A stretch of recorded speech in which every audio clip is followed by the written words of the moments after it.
저는 이제 어머니가 돌아가시고 난 뒤에 그리고 장인이 돌아가시는 과정을 보면서 깊이 이제 생각해보고 또 최근에 우리 사회에서 굉장히 큰 이슈가 되는 주제라고 생각해서 또 공부를 조금 했는데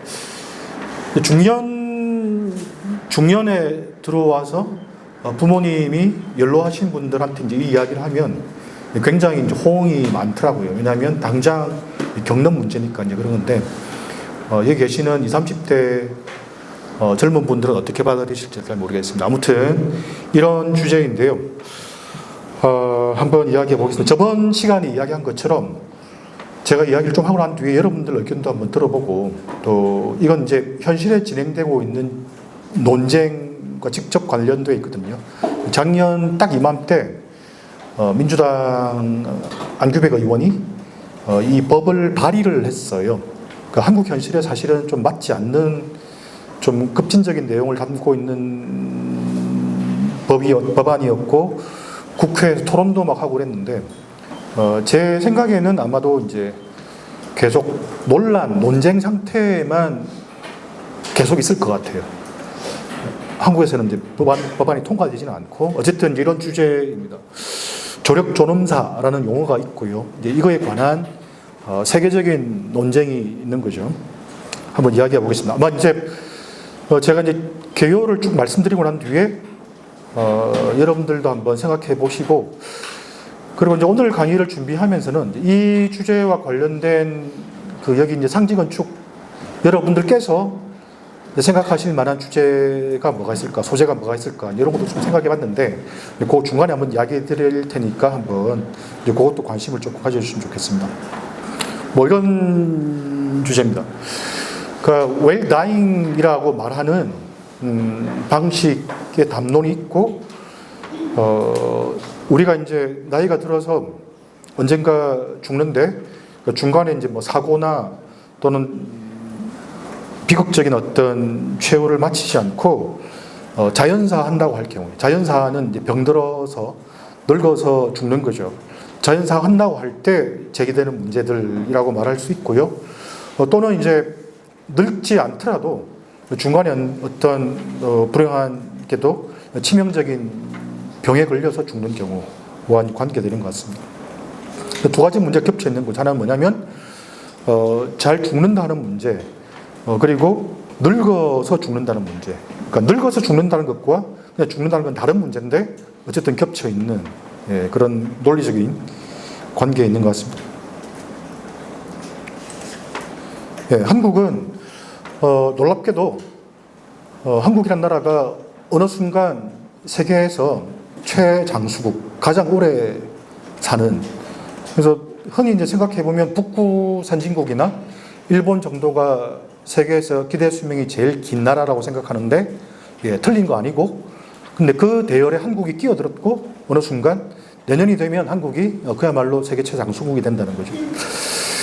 그래서 남자도 이제 80세를 넘겨서 살고 한국 여성 같은 경우에는 세계에서 가장 오래 살고 또 인류 최초로, 그죠? 이전에 고대 때는 어떻게 모르겠지만 어쨌든 인류 최초로 90을 기대 수명이 넘기게 될 수도 있는 그런 상황에 처해 있다는 거죠. 그런데 이제 문제가 있다는 건데 뭐냐면 이렇게 돼 있습니다.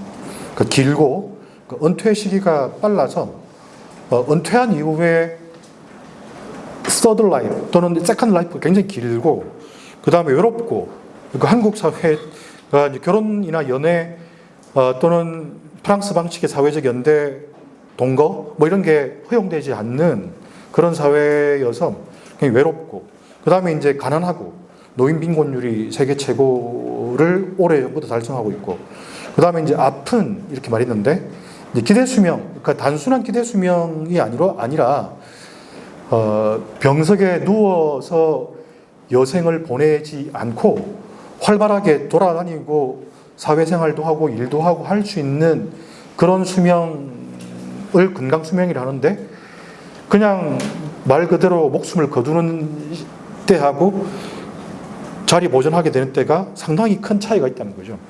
그래서 거의 20년의 차이가 있다고 조사가 되어 있습니다. 그래서 여기 보면 이렇게 돼 있죠. 여기 보면 남녀 이렇게 돼 있고 기대 수명이 얼마나 빨리 증가해 왔는가를 알 수가 있고요. 그런데 이제 보면 건강수명이라고 말하는 이 건강기간이라고 말하는 이거는 그렇게 늘었지 않거나 오히려 뭔가 태보도한 이런 상황이 있더라는 게 조사입니다. 아주 자세한 조사의 방법은 잘 모르겠습니다. 어쨌든 이런 문제들이 있다는 거죠. 그래서 외롭고 긴 가난한 죽음의 과정이 있다는 게 문제가 된다는 거죠. 그러니까 이제 제가 제목을 우리가 치매에 걸린다면 이렇게 말했는데 왜 하필 치매냐고 이제 생각할 수가 있죠. 그러니까 치매는 노인성 그리고 퇴행성 질환의 대유어로서 썼습니다. 그러니까 여러 가지 질환이 있는데 그 중에서도 나이 드신 분들, 특히 이제 일본과 같은 사회에서 보면 이제 이미 오래전에 이제 고령화 사회가 됐기 때문에 80세 이상 되는 분들한테서 치매 유병률이 상당히 높은데 한국에서는 치매 유병률이 점점 높아지고 있고 비용도 증가하고 있다. 치매 유병 기간이 거의 12년이다는 거예요. 그러니까 치매가 발병하고 난 뒤에 돌아가시기까지 12년이 걸린다는 거예요, 평균. 치매란 병은 알다시피 그러니까 지적 감성적 능력, 그러니까 인지장애, 인지질환이라고 하잖아요. 그러니까 기억력, 감정. 근데 사실은 기억력뿐만 아니고 감정과 인지력도 쇠퇴하는 거로 조사가 되어 있고 이제 근래 이제 급격하게 뇌과학이 발전하면서 이제 이런 것들이 새롭게 많이 밝혀진 거죠. 김영옥이라는 분이 계신데 여성학자가 계신데 이제 치매란 대유를 쓴 이유가 이제 이런 거죠. 그러니까 다른 병에 걸리는 것. 그러니까 우리가 뭐 인간이고 동물이고 생물이기 때문에 병에 걸리지 않고 죽지 않고 건강하게 영생을 누리는 거 불가능한 거죠. 언젠가 우리는 죽는데 그 죽는데 그냥 하나님이 이렇게 자는데 이렇게 데리고 가는 게 아니고 뭔가 병에 걸려서 죽는 거잖아요. 근데 그게 어떤 계통의 병이든 병에 걸려 죽는데 그 가운데에서도 그러니까 치매는 어떻게 보면 가장 서서히 인간의 뇌가 쓸 만큼 써서 또는 다른 이유 때문에 뭔가 뇌가 약간 고장이 나서 그렇게 죽는 거죠. 그런데 어쨌든 인지 전반의 능력의 상실이기 때문에 여기 나온 것처럼 독립성 그리고 사람다운 삶의 상실 그리고 중요한 것은 정서적, 인지적 자기동일성의 부정적 상실 이렇게 되어 있어요. 무슨 말이에요? 그러니까 내가 누구인지에 관한 내 몸이 무엇인지에 관한 자기와 타자를 명확하게 구별 짓는 그런 자기의식을 만들고, 그죠? 그 자기의식이 생기는 순간들이 이를테면 뭐 3살, 2살 막 이런 때 막 생기기 시작해서 자기 몸에 대한 의식, 자기 몸과 타자에 대한 구별에 대한 명확한 의식 이런 것들을 우리가 평생을 가지고 살아가는 거잖아요. 그런 거 느끼세요? 자기 몸, 자기 인식, 내가 누구인가 하는 데에 대한 의식, 그죠? 그러니까 자기 동일성에 관한 여러 가지 인식이 깨지는 상황이 오는 게 이제 치매라는 데서 이제 치매의 이제 비극성이 있는 거죠. 그런 상황이 되는 것을 굉장히 무서워한다는 거죠.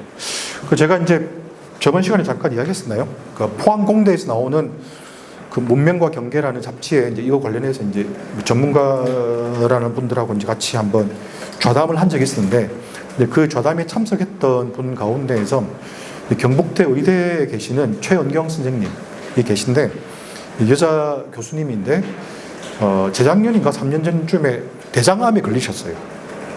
그 대장암에 걸리셨는데 이제 자기 투병 경험, 자기가 사실은 의사학자거든요. 그러니까 의사학자라는 게 뭐냐면 의학이라는 것이 어떻게 발전해 왔고 의학 정책과 의료라는 것이 사회적으로 무슨 기능을 하는가 이런 걸 연구하는 사람이 자기가 자체 스스로가.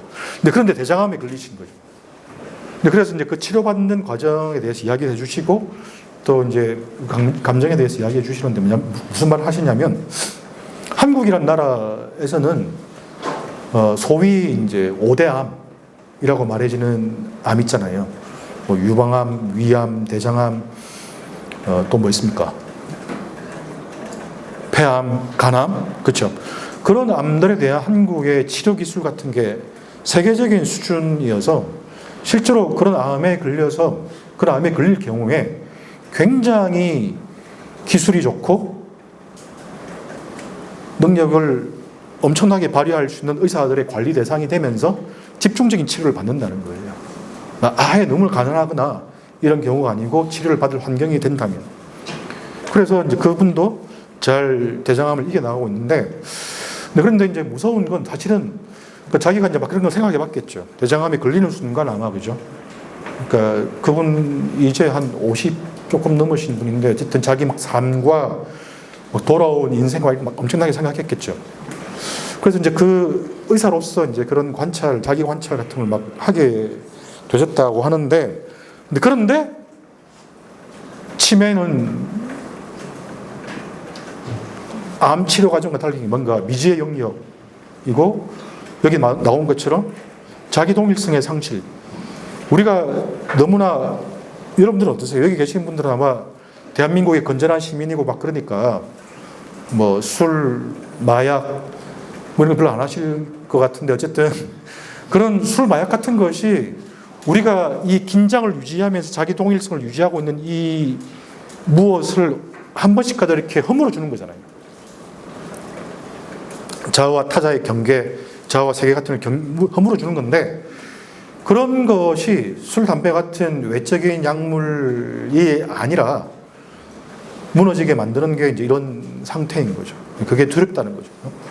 일본의 어떤 의사들이 그런 문제에 대해서 이야기한 것도 있었는데, 의사로서 똑같은 이야기예요. 그죠? 의사로서 내가 내 죽음에 대해 생각한다면 암에 걸려 죽는 게 낫다고 생각한다. 이렇게 말했다는 거예요. 왜? 예측 가능하고, 그리고 바로 이것처럼 자기 동일성을 유지할 수 있고 자기가 의식하는 죽음을 맞을 수 있다는 것 때문이라는 거죠.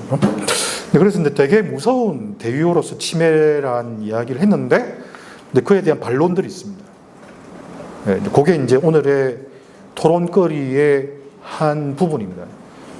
그죠?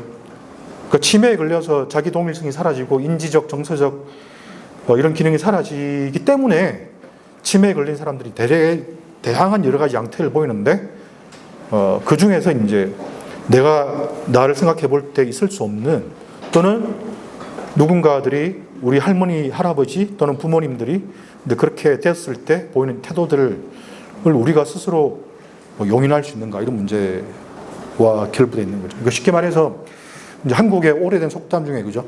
벽에 똥칠할 때까지 산다. 이런 말이 있는데, 그 말이 갖고 있는 기막힌, 그 말로 기막힌 비유인 거죠. 왜냐하면 실제로 그렇게 하니까.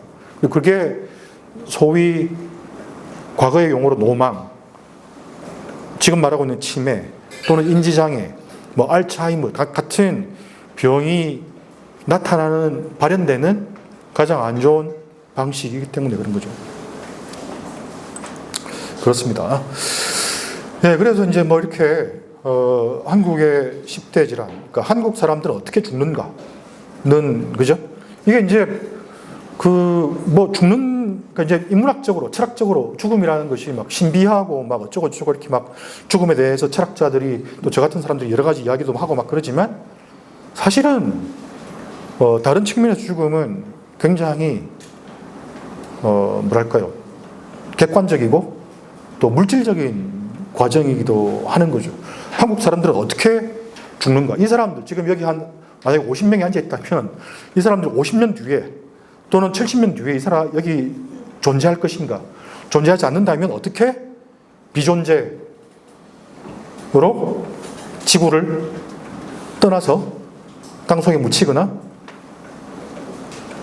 불구덩이에 들어가서 태워진 후에 원소로 환원될 것인가를 생각해 보면 답이 나와 있다는 거예요. 그죠? 답이 나와 있고, 이제 그 답을 가지고 의사들이 통계를 낼 수 있다는 정도인 거죠. 아무튼, 치매 발병률은 있다. 그죠?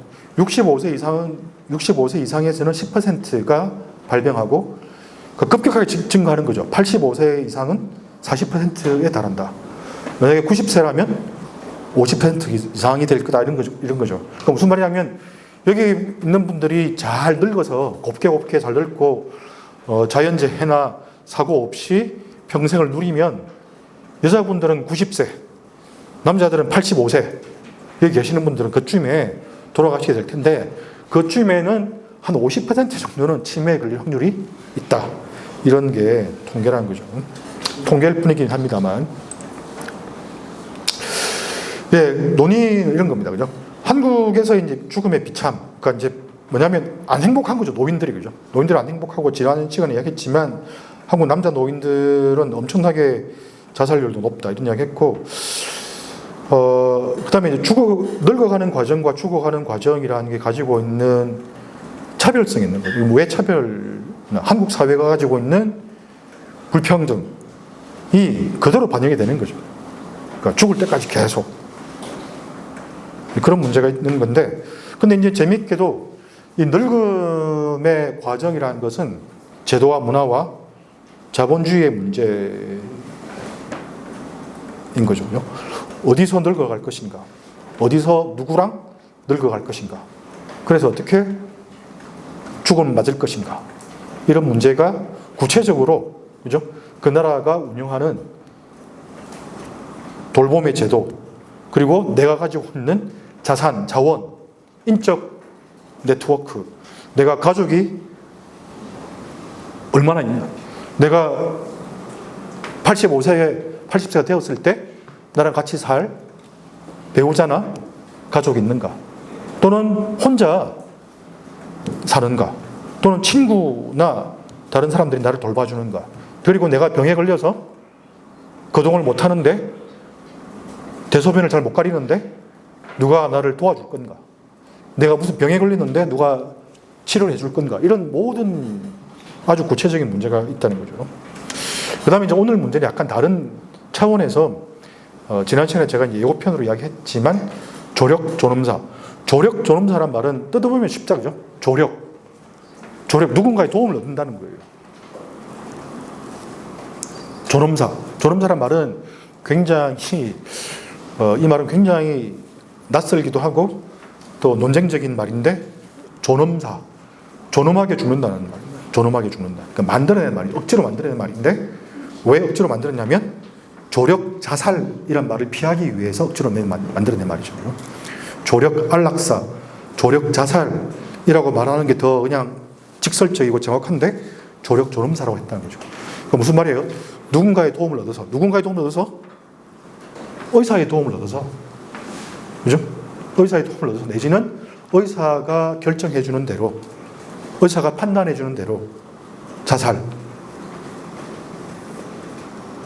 또는 안락사. 말이 이상하죠, 그죠? 누가 도와줘서 자살한다? 누가 도와줘서 안락사한다? 말이 굉장히 이상한 말인데, 어쨌든 그 조력 존엄사의 문제에 걸려있는 죽음에 대한 자기 결정권의 문제. 그래서 자살의 일종이라고 간주할 때, 지난 시간에 이야기했던 그 자살의 문제에서 걸려있는 자기 결정권의 문제.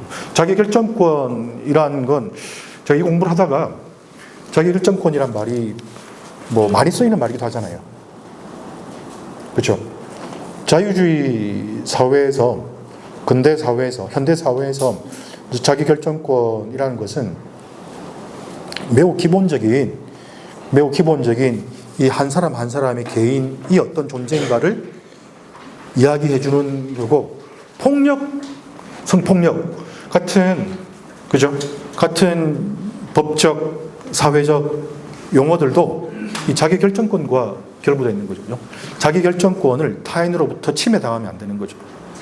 근데 그게 자기 결정권인데, 죽음이라는 것, 그죠? 죽음이라는 것에 대해서 인간은 자기 결정권이 있는가 하는 게 엄청나게 큰 주제고, 여기에 대한 뭐 철학이나 법학에서의 논쟁도 굉장히 복잡하게 있는 거죠. 근데 그러나 우리는 이걸 다 따질 수는 없으니까, 어쨌든 그러니까 우리는 자기 결정권이 있다고 당연히 믿고 있죠, 그죠? 그러니까 우리가 삶을 살아가는 과정에 당연히 자기 결정권이 있는데, 사실은 자기 결정권은 추상적인 개념이죠.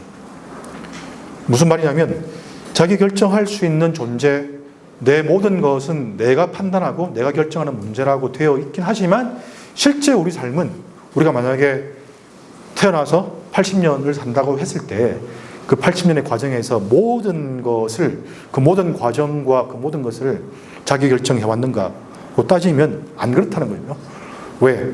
취약한 존재이고 누군가에게 조력을 받을 수밖에 없는 존재이기 때문에 그런 순간들이 오고, 또 취약한 보통의 존재가 아닌 그보다 더 취약한 존재들이 있죠. 뭐 장애를 갖고 태어나신 분들, 또는 살아가다가 장애를 입게 된 분들, 그죠? 그리고 이제 어떤 경우에는 운이 나빠서, 그죠? 재산이나 사회적 능력을 상실한 분들도 자기 결정권을 누릴 수 있는 상황이 안 되는 경우들이 수없이 많고, 근데 그거를 인정해야 된다 라고 말하는 게 또 어떤 철학자들이나 여성학자들의 되게 중요한 주장이죠. 아무튼 이 문제가 하나 있다는 것을 알고요. 그 다음에 이제 오늘 이제 나중에 한번 제기해보고 보고 싶은 것이 이제 그런 겁니다. 혹시 요양병원이나 요양원에 가보셨어요? 네. 어떠셨어요? 이게 이제 너무 천차만별 다양한 요양병원, 요양원이 있어가지고 뭐라고 일반화하기가 굉장히 힘든데, 한국은 그래도, 그죠? 그래도 뭔가 발전한 사회, 복지 사회를 이념으로 하는 사회여서 누구나 다 요양병원의 혜택을 누릴 수가 있고, 한국의 가장 경제적 능력이 없는 분들도 월 3만 원, 아니, 잘못 말했어요. 3만 원. 1비 3만 원으로 요양의 혜택을 누릴 수가 있죠. 그죠?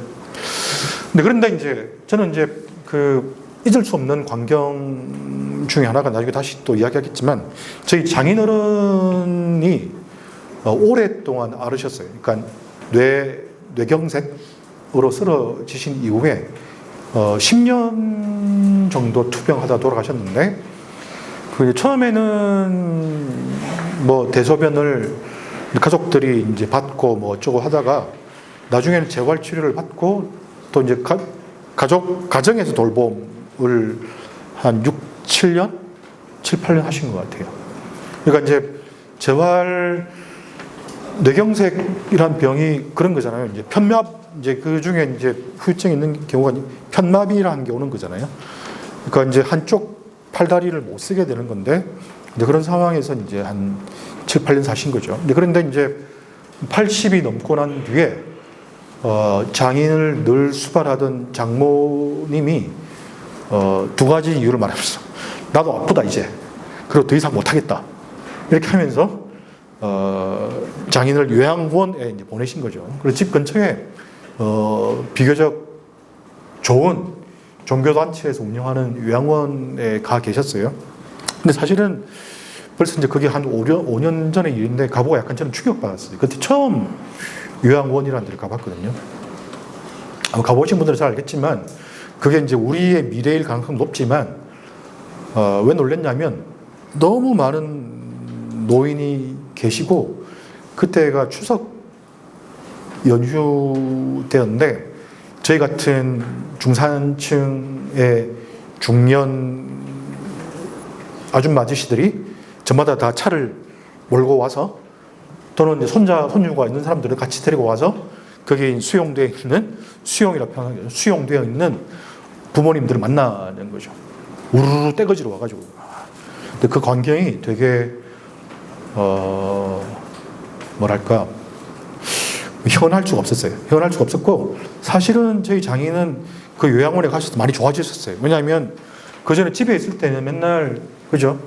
하면 안 되는 막 담배 피고, 또 운동도 안 하고, 그게 텔레비 앞에 앉아가지고 담배 피면서 이렇게 막 욕이나 해쌓고 막 이렇게 하시다가 요양원에 수용되니까 그게 사회생활이 있는 거예요. 한 방에 남자 노인들 4사람, 6사람 같이 지내고, 그죠? 요양보호사들이나 또는 그 영감님들하고 같이 뭔가 이렇게 계속 커뮤니케이션을 해야 돼요. 그 담배를 강제로 끊었지. 그러니까 훨씬 얼굴이 좋아지신 거예요. 깜짝 놀랐죠, 그죠? 가신 지 몇 달 만에 얼굴이 훨씬 좋아지셨는데, 근데 그 생활을 끝내 못 견디시고 한 1년 정도 있다가 그 뒤부터는 이제 딸인 제 아내를 엄청 괴롭혀가지고 결국 요양원에 퇴원하시고 다시 집으로 돌아가셨어요. 그 집으로 돌아가시고 난 뒤에는 6개월 만에 다시 뇌경색이 왔어요. 그래서 일산에 있는 요양병원에 다시 누워 좀 계시다가 돌아가셨어요. 아마 그 요양원에 오래 계셨으면 더 오래 사셨을 것 같은데 어쨌든 그렇게 이제 생을 마치셨는데, 근데 일산에 있는 요양병원에 제가 가보고는 더 큰 충격을 받았어요. 사실은 나중에 이제 한번 가보신 분들은 한번 생각해 보세요. 실버타운 요양원이라고 되어 있는 많은 시설들이 있습니다. 전국에. 그죠? 그 시설들이 어디에 있어야 되고 어떤 시설을 갖춰야 되고 어떤 공간적인 시스템을 가지고 있어야 되는가. 요거 한 가지랑, 참, 요양원이랑 요양병원이 어떻게 다른지는 아세요?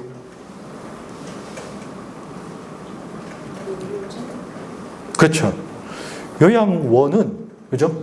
요양원은 노인들을 위한 복지시설이지만 의료진이 상주하지 않는 그야말로 원이다, 원. 그죠? 원이고, 요양병원은 말 그대로 병원입니다. 병원에서 의사가 상주하고 치료를 목적으로 한다고 일단, 그죠? 네, 그게 큰 차이가 있는데, 어쨌든 그 최후를 맞으신 요양병원에 갔을 때는 너무 놀랐었어요. 왜냐하면 일산에 있는 어떤 큰 건물인데 그 큰 건물에 그 온갖 다른 상가, 애들 다니는 보습학원, 영어학원, 막 노래방, 분식집 이런 게 한꺼번에 같이 막 있는 건물이었는데 그 병원에 2개 층을 요양병원이 쓰고 있습니다. 들어가는 순간 병원이고 뇌경색, 뇌수술 이후에 케어를 받는 환자들이, 그죠? 깜짝 놀랐어요. 그러니까 이런 백색 형광등을 너무너무 생각할 수 있는 중환자실 혹시 가보셨어요? 중환자실 가보면 그렇지만 엄청 밝게 쫙 켜두었어요. 그죠? 그쵸? 치료를 위한 시설이니까. 그런데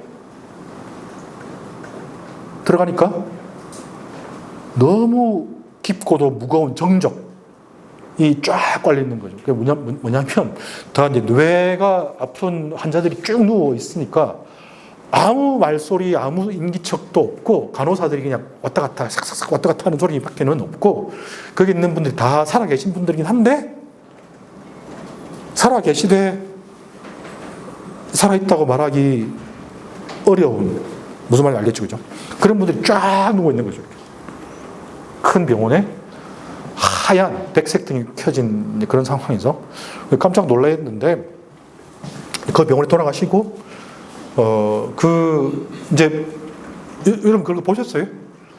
우리나라 종합병원 같은 데서 사람이 돌아가시면 어떻게 처리되는지 본 적 있으세요? 네? 그걸 한번 봐야 되는데, 그죠? 네, 어떻게 됩니까? 누가 병실에서, 여러분 한번 상상해 보세요. 여러분 부모님, 할머니, 할아버지 또는 내 자신이 어떻게 죽을까 상상해 보죠, 그죠? 병실에서 아마 죽는다, 그죠? 병실에 죽고 나면 어떻게 되느냐? 네, 누군가가 이제, 그죠? 여러분, 우리가 남긴 또는 그분들이 남긴 흔적, 즉 시신을 처리를 해야 된다, 그죠? 어떻게? 잘 감싸서 침대에 누워서, 한국의 제도상에서는 어떻게 되어 있습니까? 제일 먼저 가는 곳이 어디입니까? 일단 내가 임종했다. 네? 영안실, 그렇죠. 영안실이라고 말하는, 영안실은 통칭 영안실이고, 그 영안실의 시설들이 있잖아요. 더 구체적인 시설들이 그렇죠. 우리가 어디로 간다? 냉동실에 가는 게 우리가 하는데 가장 먼저 맞을 운명이다, 그죠? 네, 냉동실에 가는 겁니다. 냉동실에 가서 바로 급속 냉동이 되는 게 우리가 가장 먼저 해야 될 일이고, 그 급속 냉동실에 들어갈 때 가족들이 확인한다, 그죠? 이 돌아가신 분 얼굴이 혹시 바뀌면 안 되니까. 냉동실 앞에 가면, 그죠? 냉동실에 가보면, 그죠? 칸이 이렇게 쫙 있고, 그 냉동칸에 천정한, 누가 김아무개, 박아무 이름이 적혀 있고, 그죠? 주거지나 나이가 적혀 있는 경우도 있고. 어쨌든 우리가 가장 먼저 맞는 운명은 돌아가셨을 때, 죽었을 때 입고 있던 옷 그대로 일단, 그죠? 옷 그대로, 이거는 이제 풍습입니다. 그죠?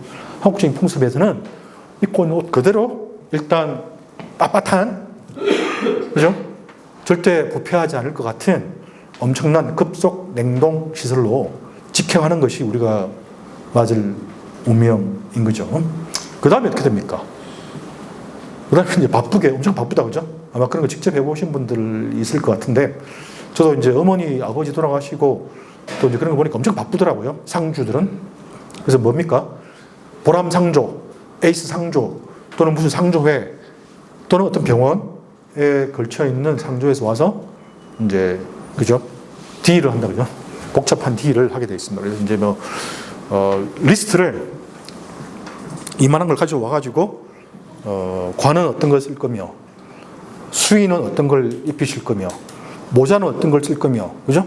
그 리스트를 쭉 가지고 오고, 그 옆에 보면 이제 구체적으로 나와 있습니다. 이제 수의는 뭐 중국산 뭐 얼마, 뭐 국내산 뭐 얼마, 뭐 얼마, 그죠? 관은 뭐 중국산 오동나무 관 얼마, 한국산 뭐 관 얼마, 이런 거 쫙 리스트가 있어요. 근데 그거를 상주들이 보면서 체크, 이렇게 한다, 그죠?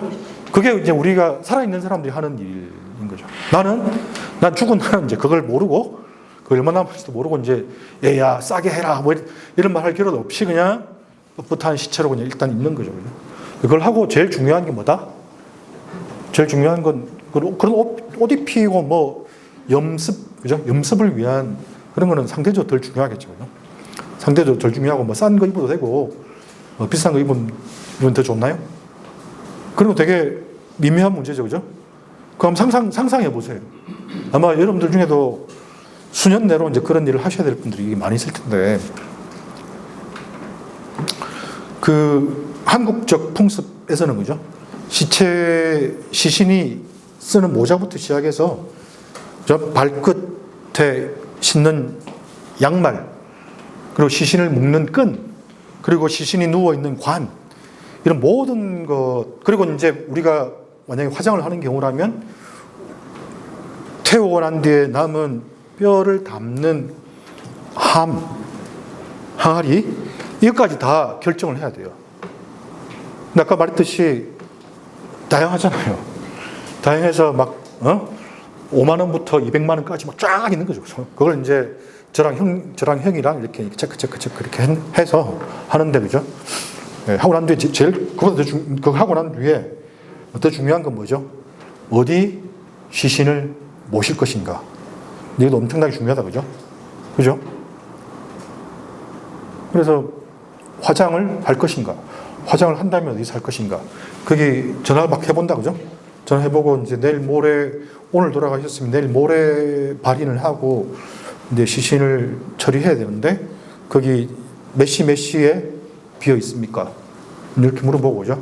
네, 9시에 있어요. 하면 이제 9시에 예약을 해야 된다, 그죠? 그런데 그 시신을 태운 그 뼈를 어디 모실 것인가? 이것도 다 결정해야 됩니다.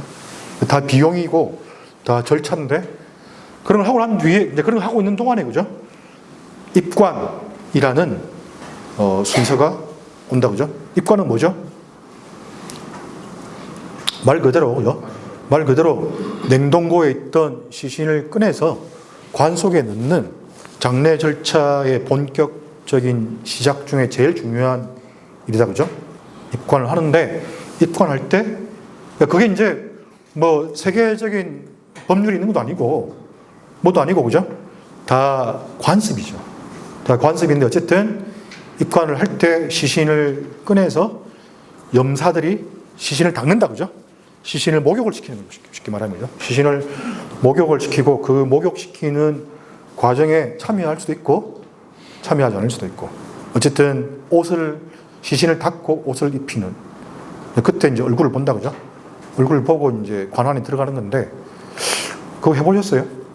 네, 충격적이다, 그죠? 충격적이고, 그때 큰 상실감을, 사랑하는 사람이 돌아가셨을 때는 큰 상실감을 겪게 됩니다. 아무튼 그렇게 하고 난 뒤에는 이제, 그죠? 본격적으로 손님들이 오고 뭐 하고 이런 과정이 쭉 펼쳐지겠죠. 근데 이제 이게 아까 말했던 대로 뭐 법으로 정해져 있는 게 아니고, 그렇죠? 그냥 지금 제가 말하는 한국 스타일의 그런 절차인 거죠. 이 절차가 최근에 완전히 다 깨졌다, 그죠? 왜? 코로나 때문에 이게 완전히 다 깨진 경우들이 생겼습니다. 왜?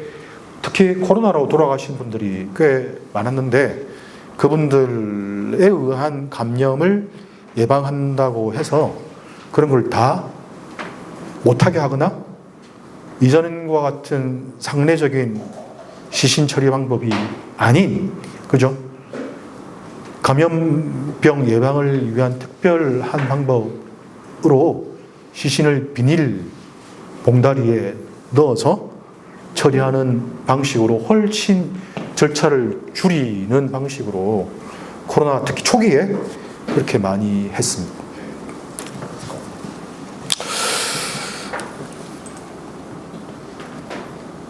네. 박중철이라는 의사가 쓴 나는 친절한 죽음을 원한다라는 책이 작년에 나왔는데 뭐 이렇게 써 있더라고요. 나는 60대 후반부터 뭐 그러니까 일반적인 사람이 죽는 과정에 대해 쓴 겁니다. 고혈압, 당뇨 어쩌고저쩌고 이렇게 하다가 어쩌고저쩌고 한다. 열악한 임금, 노동 조건 아래에서 적은 간병인으로 운영되는 시설에서, 그 시설이란 말 아시죠, 그죠?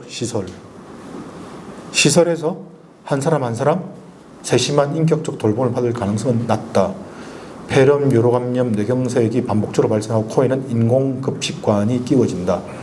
그죠? 이게 이제 이 마지막 문단 이 세 줄은 뭐냐면 소위 연명 치료를 받는 과정을 쓴 겁니다. 그죠? 다시 말하면 이제 늙거나 이제 생명력을 다한 몸이 계속 폐렴, 요로감염, 뇌경색을 막 일으키는데, 근데 이 사람을 죽지 않게 하기 위해서 코에 인공급식관을 끼운다, 그죠? 콧줄이라고 하는 거죠. 되게 중요한 개념입니다, 그죠? 콧줄. 왜? 자기 스스로는 음식을 섭취하고 그걸 소화시켜서 살아갈 수 있는 능력이 없기 때문에 인공적으로 이 사람의 목숨을 연장시키는데, 그 연명술인데 그 연명술 중에 되게 중요한 게 하나가 콧줄을 끼는 거거든요. 콧줄. 몸에는 독한 항생제, 내성자라고 어쩌고저쩌고 하면서 이렇게 죽는데 콧줄과 삽관, 그죠? 기도 삽관이라고 말하는 거죠. 폐에 이 폐호흡을 스스로 못하기 때문에 인공호흡기를 기도 일부를 절제하고 난 뒤에 그 삽관한다, 그죠? 이런 과정을 겪게 되는데 이 과정을 어떻게 할 것인가가 이제 오늘 주제와 결부된 겁니다.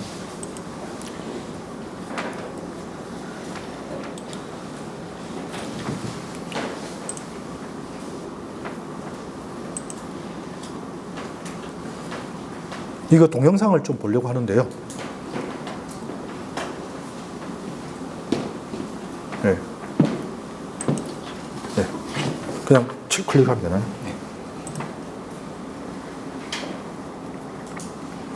네. 요, 아이고.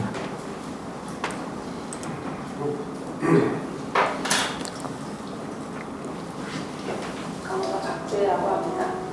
수술 간호사로 근무를 했고 2018년부터 국경의사회에 들어오게 되어서 여기 어린들이 내가 보시고 거기다 붙이고 하고 목욕시키자고 하는 차이가 있고요. 그래서 그런 분들이 얘기합니다. 정말 어머니 집중이 아까 신랑한 걸 치우신다고 그게 왜 저렇게 그 손톱을 받으시면 내 손톱 이렇게 해가지고 밖으로 빼내고 그러는데 그 일이 나쁘지 않다는 걸 반드시 이야기해요. 왜냐면 이거 맞아 보여주시는 거죠? 네네. 소리 조금 크게. 얘기합니다. 정말 어머니 집중이 아까 신랑한 걸 치우신다고 그게 왜 저렇게 그 손톱을 한번 보죠, 그냥. 손톱 이렇게 해가지고 밖으로 빼내고 그러는데 그 일이 나쁘지 않다는 걸 반드시 이야기해 주시고 왜냐면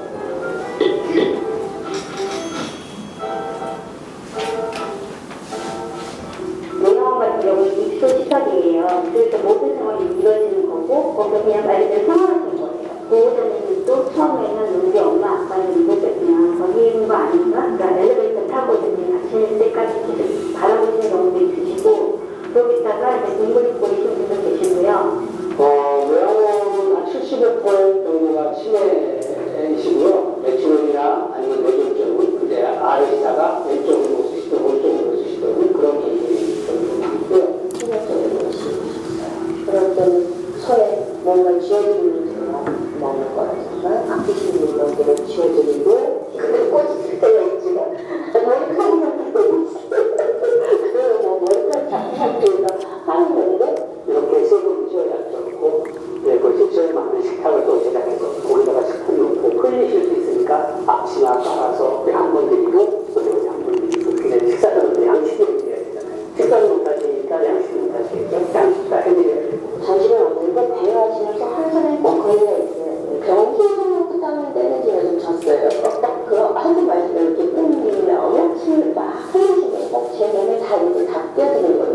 준비할 게 사실 굉장히 많거든요. 머리 손질해줘야지, 뭐 TV 예쁜 거 입혀드려야지, 전날 뭐 다 해서 준비 다 해야지.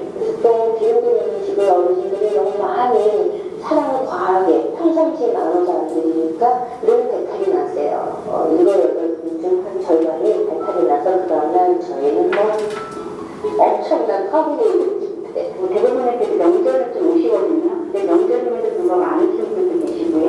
진짜 어떤 분은 뭐 1년 넘어도 뵙지를 못한 분도 계세요. 그러니까 그게 한편으로 방치라는 생각 때문에 많이 불편해요. 처음에 입사하실 때 보호자님들이 저희 부모님한테 병원으로 전달해주셨으니까 조심 좀 해주시라고 표현을 마냥 기다리세요. 그러니까 얼마 있으면 시원한다고 했는데 왜 자꾸 이렇게 길어지냐고. 그러면 저희가 분명히 거짓말해야 되는 상황도 생기고요. 명절에는 정말 좀 쓸쓸한 어르신들도 계시죠.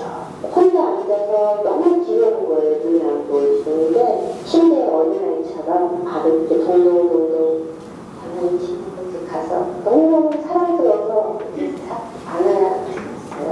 누구야? 우리 집에 나하고 둘만 같이 있는 거야? 이러면 요거보다 선생님들 먹으라고 좀 한가위 입에 이렇게 먹거든요.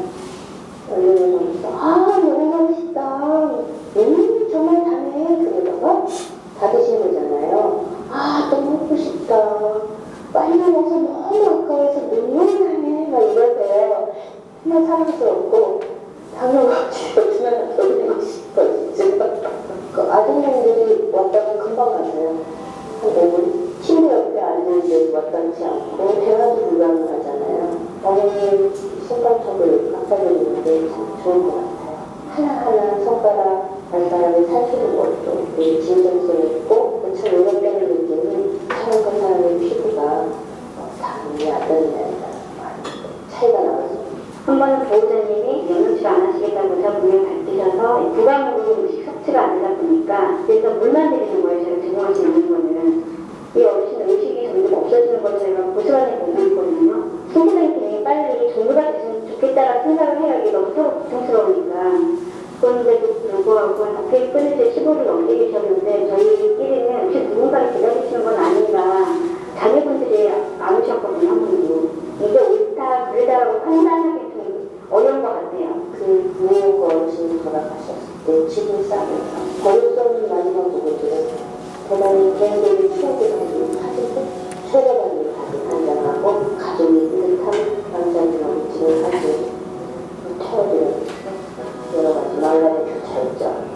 저는 좀 예민한 편이라 우울증을 겪고 있어요. 사실 그 부분에서 민감하게 반응해서 좀 더 나은 돌봄으로 가고 싶고. 아니요, 저는 요양원 안 가고 싶습니다. 저뿐만이 아니라 같이 근무하시는 모든 직장 선생님들이 요양원을 갈 곳은 안 되라고 말씀을 하세요. 저희들 보면은 매 순간 일하는 거예요. 시민에서 어르신이 키우시고 인쇄를 할 때 바로 경강식을 드셔야 할 타이밍이에요. 다른 방에서는 모자가 와서 이거 좀 도와달라고. 이런 상황에서 무엇부터 하실 거예요? 매 순간 저희를 선택하면서 잘 먹는 정말 유연한 돌보가 보호자 한 명당 2.5명이라는 그 비율이 있어요. 보건복지부에서 얘기하는 2.5대 그건 숫자로 있는 거거든요. 150분 계신데 직원 65명 정원이거든요. 근데 전체적으로 요양원에서 인원을 따지면 2.5대1이 맞습니다. 3개를 하다 보니까 데이, 이브닝, 나이트, 휴무, 연차 이렇게 5개 정도를 만들잖아요. 그렇게 따지다 보니까 한 사람이 7-8분에 오시는 주간에는 모셔야 됩니다. 야간에는 더 기하수로 늘어나겠죠. 다음 부분은 3명이서 케어를 해야 됩니다. 적은 수의 요양원 선생님들이 케어를 하고 서비스 제공해야 되다 보니까 억제되는 사용하는 경우가 꽤 많아요.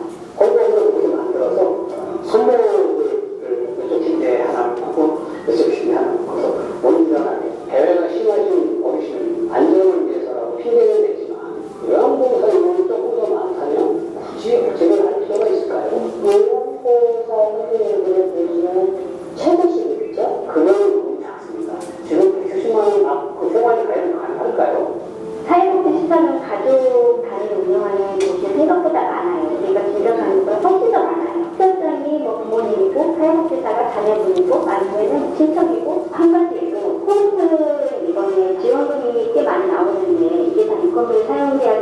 금액이거든요. 그 시설에 실제로 근무하지도 않은 분이 등재가 돼서 인건비로 착복하는 경우도 있고요. 소모품 줄이는 거, 회의라든가 식단 지표를 줄인다는 거. 꽤 많은 회원들이 아침에 출근하면 기적인으로 숫자를 써줍니다. 작은 기적인에게. 그러면 저희가 8번 기적을 기억하는데 나머지는 어떡하라는 것을 저는 이해를 못하겠어요. 어린이들이 어린하고 아픈 것 중에 하나가 여러 가지입니다. 기적이 자주 안 가요. 실제로 요양원들이 많이 증가하고 있고요. 그런 반면에 어린이들은 점점 감소하고 있는 추세예요. 출산율은 떨어지고 내일 인구는 점점 증가하다 보니까 어린이집 하셨던 분들이 이제 요양원으로 이제 하시는 경우가 많으시고요. 그때 어린이집 터졌던 유권들 매우 지금 노인 요양시설에 있다라고 보시면 돼요. 옛날에 그런 말이 있어요. 요양원 3년 동안 운영하면 건물 차린다고. 근데 저는 그 청구를 담당하면서 그건데 충분히 그럴 가능성이 있다는 거. 요양원에 장기요양 기금으로 80%가 기본적으로 지원이 되거든요. 그래서 우리 세금이거든요. 다 요양원 원장들한테 주머니 다 들어간다는 거. 이런 시스템을 계속 국가적으로 허용해 주고 있다는 거. 세대가 바뀌기 전에는 저는 요양원에 가고 싶은 마음이 없습니다. 아이들한테도 내가 만약에 치매에 걸려서 진단을 받으면 그 다음 아빠가 알아서 할게. 이렇게 내가 제가 표현했거든요. 뒤는 좀 이렇게 방송을 할 건 아닌 것 같고. 지금 독신이거든요. 나중에 제가 갈 곳은 선택지가 없잖아요. 어떤 독립적인 여성이 될 수 있을까 생각해보면 제가 롤모델로 삼고 있는 98살인 그 어르신의 경우는 아버지를 강경하다가 헐머니를 치셨대요. 그분은 노력을 좀 애틋하지 했어요. 커다란 성경책 8장을 책도 읽으시고 늘 고맙다고 해주시고 저도 그런 타입을 읽고 싶다는 생각을 했죠. 기억을 하고 책임을 할머니가 배워야겠다. 그걸 먼저 보여주면 주변은 두렵지 않을 것 같아요. 우리들이 떨면서 늙고 죽을지 더 얘기해야 될 것 같아요. 다음은 이제 이렇게 못하시는 어르신들 같은 경우는 개인적으로 말씀을 서로 주거니 받거나 하시는 거예요. 가족들한테 못했던 얘기들도 많이 해주신대요. 너무 힘들게 살아오신 어르신들이 많고 그럼에도 불구하고 내가 내 아이들 이만큼 사랑했었어. 내 아이들 내가 이 가정 지키기에서 이렇게 많이 노력했었어라고 여성 어르신들이 그런 말씀 많이 해주시거든요. 제가 또 엄마다 보니까 좀 그런 게 더 공감돼서 되는 것 같아요. 어르신들의 일생을 좀 뭔가 정리하는 그런 프로그램을 개인적으로 하고 싶은데 시설이다 보니까 자유롭지 못한 그런 스케줄이 있거든요. 개인적으로는 그런 프로그램을 한번 진행해보고 싶은 생각이 있어요. 처음에는 사실 남자는 여기 무슨 똥을 취업을 했느냐 이 말에 약간 그런 게 있었는데 지금은 요양원이나 요양보호사야 하는데 어디 가서든지 자신있게 얘기할 수 있습니다. 제가 누군가를 위해서 누군가를 도울 수 있는 자긍심이라고 할까요? 작은 힘이라고 할까요? 근데 65세까지는 사실 요양보호사 학위를 계획을 했었거든요. 10월 31일 날 사실은 정리해고가 됐습니다. 수원에서 무슨 활동을 하고 있는데도 제 얼굴 사진을 돌렸다고 하더라고요. 아마 저는 취업이 안 될 것 같긴 해요. 제가 꼭 지게차 그거 준비한다고 바꿔냈습니다. 나가고 있습니다. 네, 지금도 기회가 주신다면 더 열심히 요양보호사를 하고 싶습니다. 정말 어머니 진짜이에요. 잠깐 실력하고 치우시라고 폰트를 바뀌었으면 손톱 이렇게 해가지고 밖으로 빼내고 그런데 그 일이 나쁘지 않다는 걸 반드시 이야기해주고 싶어요. 왜냐하면 그런 걸 기꺼이 하는 사람들이 있어요. 그런 걸 별로 더럽다고 느껴지지 않는 사람들이 있어요. 그런 사람들이 사기를 순탄하게 해주는 시스템을 조금 받쳐준다면 여러분들이 나이 들어서 요양원 가도 나쁘지 않아. 왜냐면 그 사람들은 즐겁게 하는 추하게 잘 주지 말아요.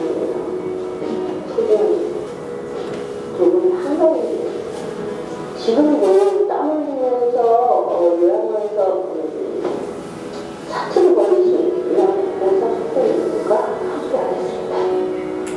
감사합니다.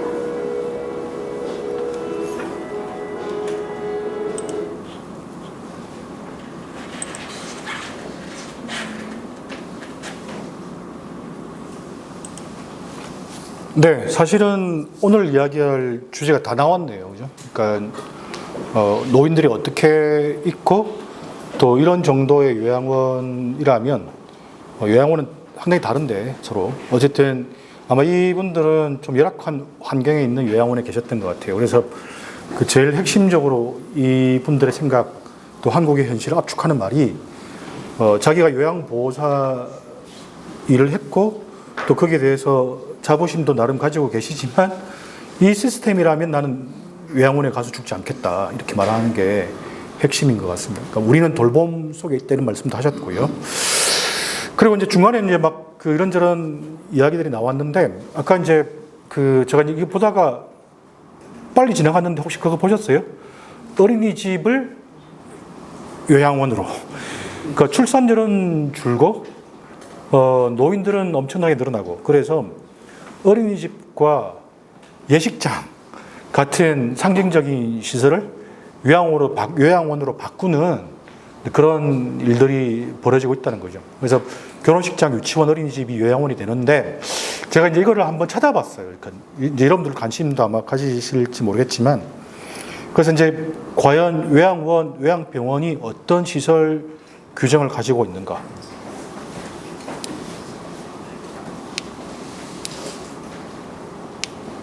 예, 그리고 네.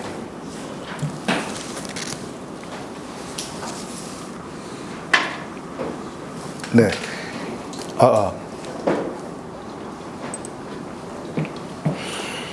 그래서 여기 보니까 그 혹시 이 건축 기업을 아시는지 모르겠지만 포유스토리라는 제가 이제 검색하다 보니까 계속 이 기업이 걸리던데 포유스토리라는 이 요양원 관련 전문 일을 하는 기업이 있는 것 같아요. 그래서 여기 보니까 뭐 이런저런 자세한 안내가 요양원을 하시려는 분들한테 이렇게 소개가 되어 있었어요. 그래서 요양시설에 관한 법적 규정과 뭐 이런 게 있고 자기들이 어떤 작업을 했다.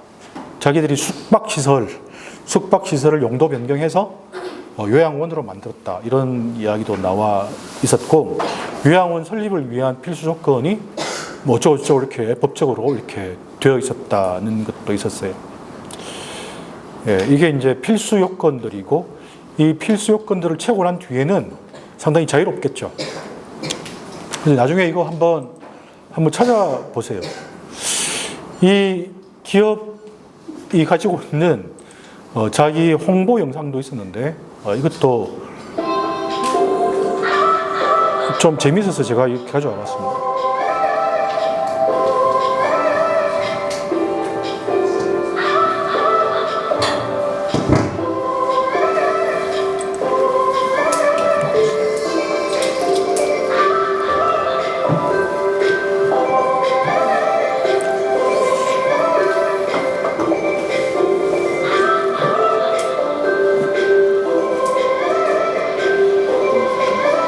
건진지가 다른 거 아니에요?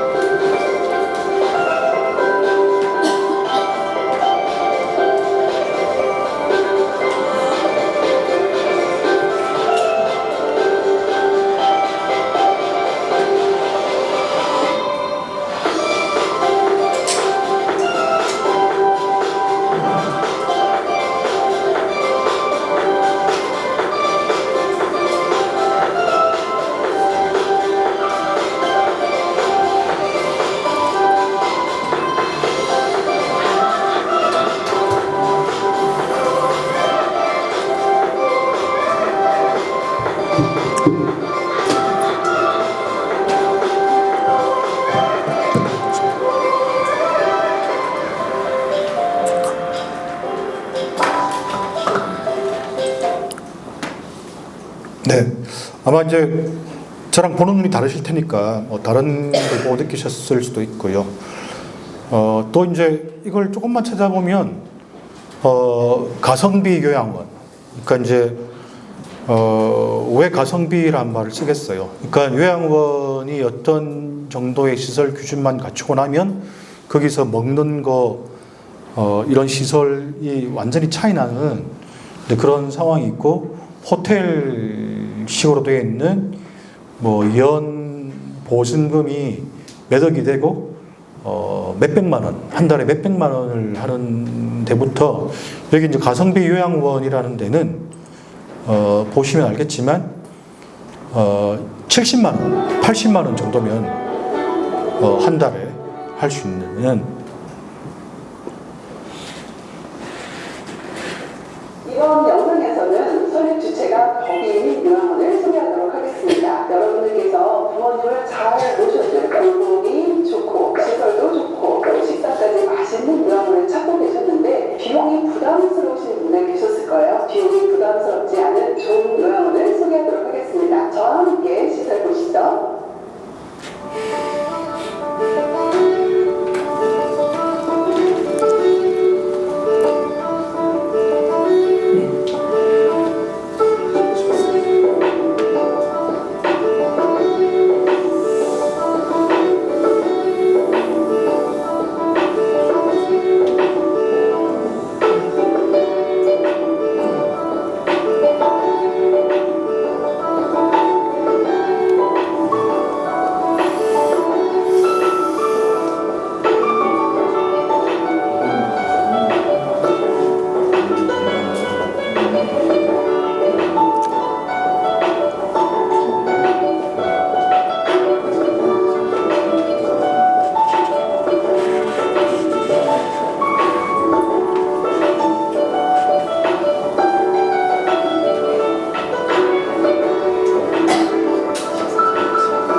뭐 이런 식이고요.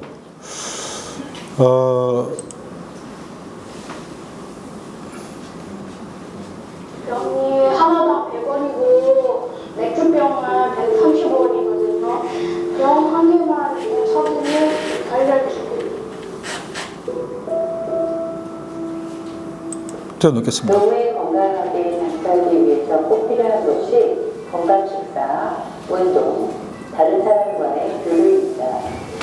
그 세 가지 조건을 만족할 만한 노후의 주거 공간은 없을까 찾아보다가 실버타운이 딱 맞는 곳이라는 생각을 하게 되었어요. 실제로 견학을 다녔으니 우리나라 실버타운이 처음 만들어지던 20여 년 전에는 의외로 60대 시니어들이 많이 실버타운에 입주했었다는 사실을 알게 되었습니다. 그분들이 건강하게 생활하셔서 지금 실버타운 평균 연령이 80대 중반이라고 합니다. 어떤 실버타운은 90세가 넘는 입주자가 100명이 넘는다고도 합니다. 또한 여성 시니어는 가정에서 평생 식사 준비를 했는데 나이가 들어서는 좀 쉬어도 되지 않을까요? 라는 생각이 들었습니다. 또 남편 입장에서도 평생 직장 생활을 하고 이제 은퇴했는데 삼식이라고 하면서 부각당하기도 한다니 이런 현실이 좀 서글프기도 합니다. 60대에 아직 은퇴를 하지 않고 사전 사업을 계속 하기도 하고 직장 생활을 더 할 수 있는 경우도 많이 있습니다. 이런 경우 실버타운에 입주해서 가사노동에서 해봤는데요. 이제는 하고 싶은 재미난 얘기를 그러니까 이제 실버타운이라는 것은 뭐죠? 이거 보니까 타운인데, 그러니까 그 안에서 뭔가 이런 활동도 할 수 있고 이렇게 막 누워 있어서 케어를 받는 분들이 아닌 수준에서 활동을 할 수 있는 게 있는 분들을 모시고 있는 데를 말하는 것 같다, 그죠? 어쨌든 굉장히 다양하고 또 가격도 큰 차이가 있는 요양원이 있다는 것을 알 수가 있습니다. 네, 그래서 이제 그렇죠. 도시 공간에서의 이 나이듦이나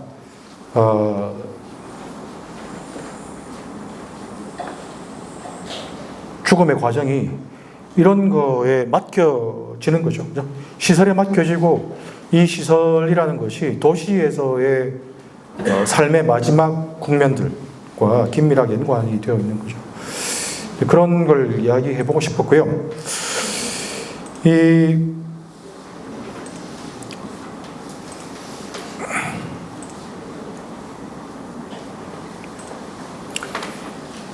그러니까 늙음의 과정은 그렇습니다. 그러니까 삶에서 죽음으로 바로 말했지만 사실은 더 세밀하게 보면 세 단계가 있는 거죠. 그러니까 늙은 오랜 노년기가 있고, 그 다음에 이제 임종 전 투병 시기의 고통을 겪는 과정이 있고, 그 다음에 이제 말기의 고통 과정이 있는데, 그런데 이제 이런 과정 가운데에서 이 연명 치료와 졸음 사이의 쟁점이 주어져 있는 거죠.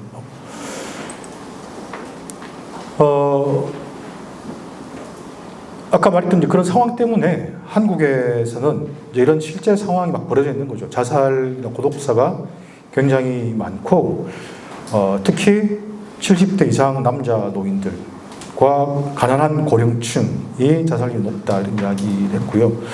그 다음에 이제 소위 고독사, 이건 이제 최근에 만들어진 말인데 어떤 상황을 말하는 거예요? 그냥 혼자 살다가 시신으로 발견되는 죽음을 말한다 그죠?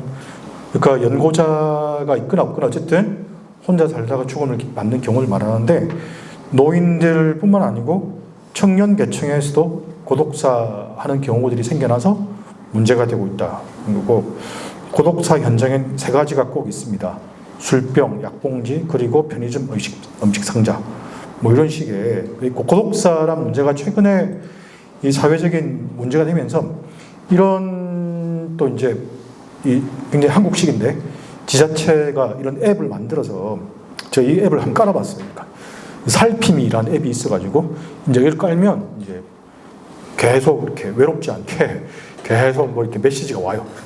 메시지가 오고 뭘 입력하면 이 분들을 그 지자체에서 파악할 수 있는 그런 게 있죠. 윤여정 배우가 나온 이런 영화가 있었는데, 이 영화 혹시 보셨는지 모르겠습니다. 죽여주는 여자라는 중의적인 제목 내지는 약간 선정적인 제목을 달았는데, 종로 3가에 있는 파고다 공원에서 소위 바카스 아줌마라는 일을 하는 성매매 여성, 가난한 성매매 여성을 등장시킨 간병살인 내지는 조력 자살을 그린 벌써 한 10년 된 것 같아요. 그냥 10년 됐는데 굉장히 문제적으로 영화를 잘 만들었어요. 이제 3사람의 남자 노인이 여기서 이제 죽음을 맞이하는데, 이 3사람이 남자 노인입니다. 각각 그죠? 각각 다른 이유로 이 윤여정 배우의 이 역할이 나오는 여성한테 도움을 받아서 죽음에 이르는 과정이 나옵니다. 그래서 이제 이 한 사람은 그 치매 환자고, 한 사람은 불치의 병으로 죽어가고 있고, 한 사람은 스스로 목숨을 끊는 사람이 나오는데, 이 3사람을 도와주는 거죠. 도와주는데 이제 그 도와줌의 과정이 약간 충격적으로 그려져 있죠. 치매에 걸린 어떤 노인은 북한산에 있는 절벽에 가서 뒤에서 이렇게 밀어주는 그런 것도 있고요. 그 다음에 이제 마지막에 죽는 한 돈 많은 노인이 있는데, 이 노인은 스스로 목숨을 끊는데, 스스로 목숨을 끊기가 두려우니까 이 윤여정 배우한테, 이 여자한테 자기가 죽는 과정에 옆에 누워 있어 달라고 부탁을 하고, 그러니까 실제로는 이 사람이 죽음에 개입하지 않았는데 CCTV에 찍혀가지고 잡혀가게 된다고요. 잡혀가서 감옥에 잡혀가서 감옥에서 이 병에 걸려서 이 여자가 목숨을 죽는 그런 과정을 아이러니하게 그렸어요. 그래서 이제 보면 굉장히 복잡한 이야기들을 막 그려놓고 있습니다. 그러니까 이 감독, 이재용 감독이 체계적이진 않은데 어쨌든 한국에서의 돌봄과 성매매와 남성, 여성의 관계와 이런 것들을 이제 포착을 해서 이렇게 그려놓고 있습니다. 정신없이. 아무튼 왜 쟁점이 있다 그죠? 왜 그 남자 노인들은 그런 식으로 최후를 맞기를 원했는가라는 것도 있다 그죠? 그건 뭐예요? 그러니까 지금 오늘 주제가 되는, 자기가 스스로 자기 동일성을 상실하거나 더 살 의미가 없다고 생각하거나 또는 고통이 너무 심해서 사는 것보다는 여기서 생을 중지하는 것이 더 낫다고 생각하는 경우. 제가 이제 3가지 경우를 말했다 그죠? 첫째, 이 병이 더 이상 고쳐질 전망이 없거나, 그리고 내 삶이 무의미하기 때문에 죽고 싶다는 충동에 빠져 있거나, 그죠? 또는 고통이 너무 심해서 당장의 고통, 당장의 신체적 고통이 너무 심하기 때문에 이 고통을 지금 중지하는 것이 살아있는 것보다 더 낫다고 생각하는. 근데 그 고통은 물론 육체적 고통을 말한 건데 이 세 가지 조건들이 다 지금 우리가 이야기해야 되는 조력 존엄사 또는 조력 자살에 관한 상황이나 맥락을 만드는 거다. 그 실제로 이제 보니까 그죠? 암 투병하던 친구의 부탁을 들어 지인에게 제발 죽여달라고 부탁한 경우가 있고 그런 사례를 저지른 40대 여성이 있었고 광주에 있었던 일인데 이 여성이 가장 낮은 처벌을 받았다. 뭐 이런 것도 있었고 뭐 등등 있는 거죠. 그래서 이제 죽음의 과정 아까 말했잖아요. 그죠? 서서히 늙어가서 오랜 기간 동안에 쇠약한 상태로 있는 것. 그 다음에 뭔가 구체적인 병이 발병해서 굉장히 그 치료 자체가 목적인 삶을 고통스럽게 사는 것. 그 다음에 최후의 순간. 최후에 더 이상 살 수 있는 희망이나 의학적 기대는 없지만 그래도 마지막 최후의 순간이 있고 그 최후의 순간에 의학적 개입이 들어가는 것. 이 세 가지 단계가 있는데 그 세 가지 단계에서 그 세 가지 단계를 뭐라고 보고 그 세 가지 단계에서 어떻게 죽음에 대한 결정이나 개입을 할 수 있는가 이런 게 이제 쟁점이랍니다.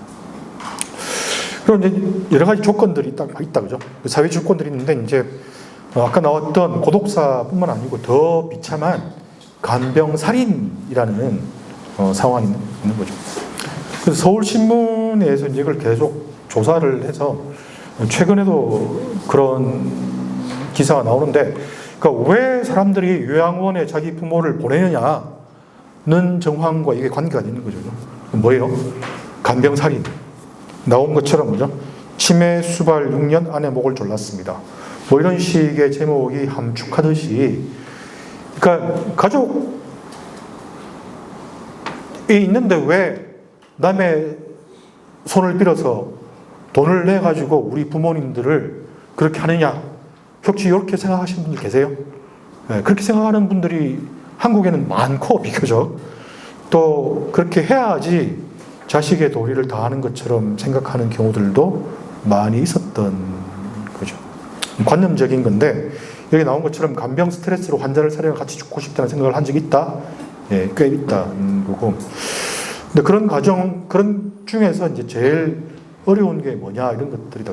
그래서 뭐예요? 결론적으로 가족 간병을 한다는 것은 결국 뭐다? 가족의 관계를 장기간이 될 경우에 파괴한다. 이런 이야기를 이제 이걸 하고 있는 거죠. 그래서 이제 뭐죠? 여기 나오는 것처럼 간병 내지는 돌봄의 극한적으로 빠르고도 대대적인 간병의 또는 노인 돌봄의 사회화가 또는 외주화가 한국에서 일어났다 그죠? 근데 이게 이제 엄청나게 확산되어 있었는데 누구나 다 예외 없이 실제로 이제 자식이 없는 사람들도 많고 그 다음에 자식이 있거나 가족이 있다 하더라도 이걸 이제 사회가 맞는다 그죠? 그런데 우리는 어떻게 보면 이렇게 이 과도적인 단계에 있다고도 말할 수가 있을까요? 그렇죠? 자식 막 옛날처럼 막 효자가 있어서 막 자기 무슨 뭐 옛날 이야기 나오는 것처럼 자기 무슨 허벅다리 살을 베가지고 뭐 부모님한테 먹이고 피를 먹이고 어쩌고 이런 효자 효녀 특히 효녀 노동이란 말이 있는데 이건 보니까 세계적으로도 그죠? 그 가족 가운데에서 여성들 딸들이 이런 간병과 돌봄을 맡는 경우들이 많다는 거죠. 어쨌든 그런 가치관이나 가족 구조 같은 데에서부터 그 다음에 이제 혼자 사는 사람들이 엄청나게 많고 그런 가족에 대한 간병과 돌봄을 기대할 수 없는 상황. 그래서 간병과 돌봄을 사회화할 수밖에 없는 상황. 요 중간 단계 같은 데에 우리가 있다는 것. 그래서 지금 이제 오늘 이야기는 두 가지다 그죠? 하나는 이런 간병과 돌봄과 늙음의 과정에 대한 것이고 그 다음에 하나는 그런 노인의 과정을 반드시 겪지 않더라도 아까 말했던 다시 말하면 그죠? 고통이 극심해서 지금과 같은 삶을 유지하는 것보다는 삶을 중지하는 게 낫다고 생각하는 정신적, 신체적 상태에서 자기 목숨을 자기 스스로 끊도록 하는 일, 이 두 가지 주제가 있는 거죠.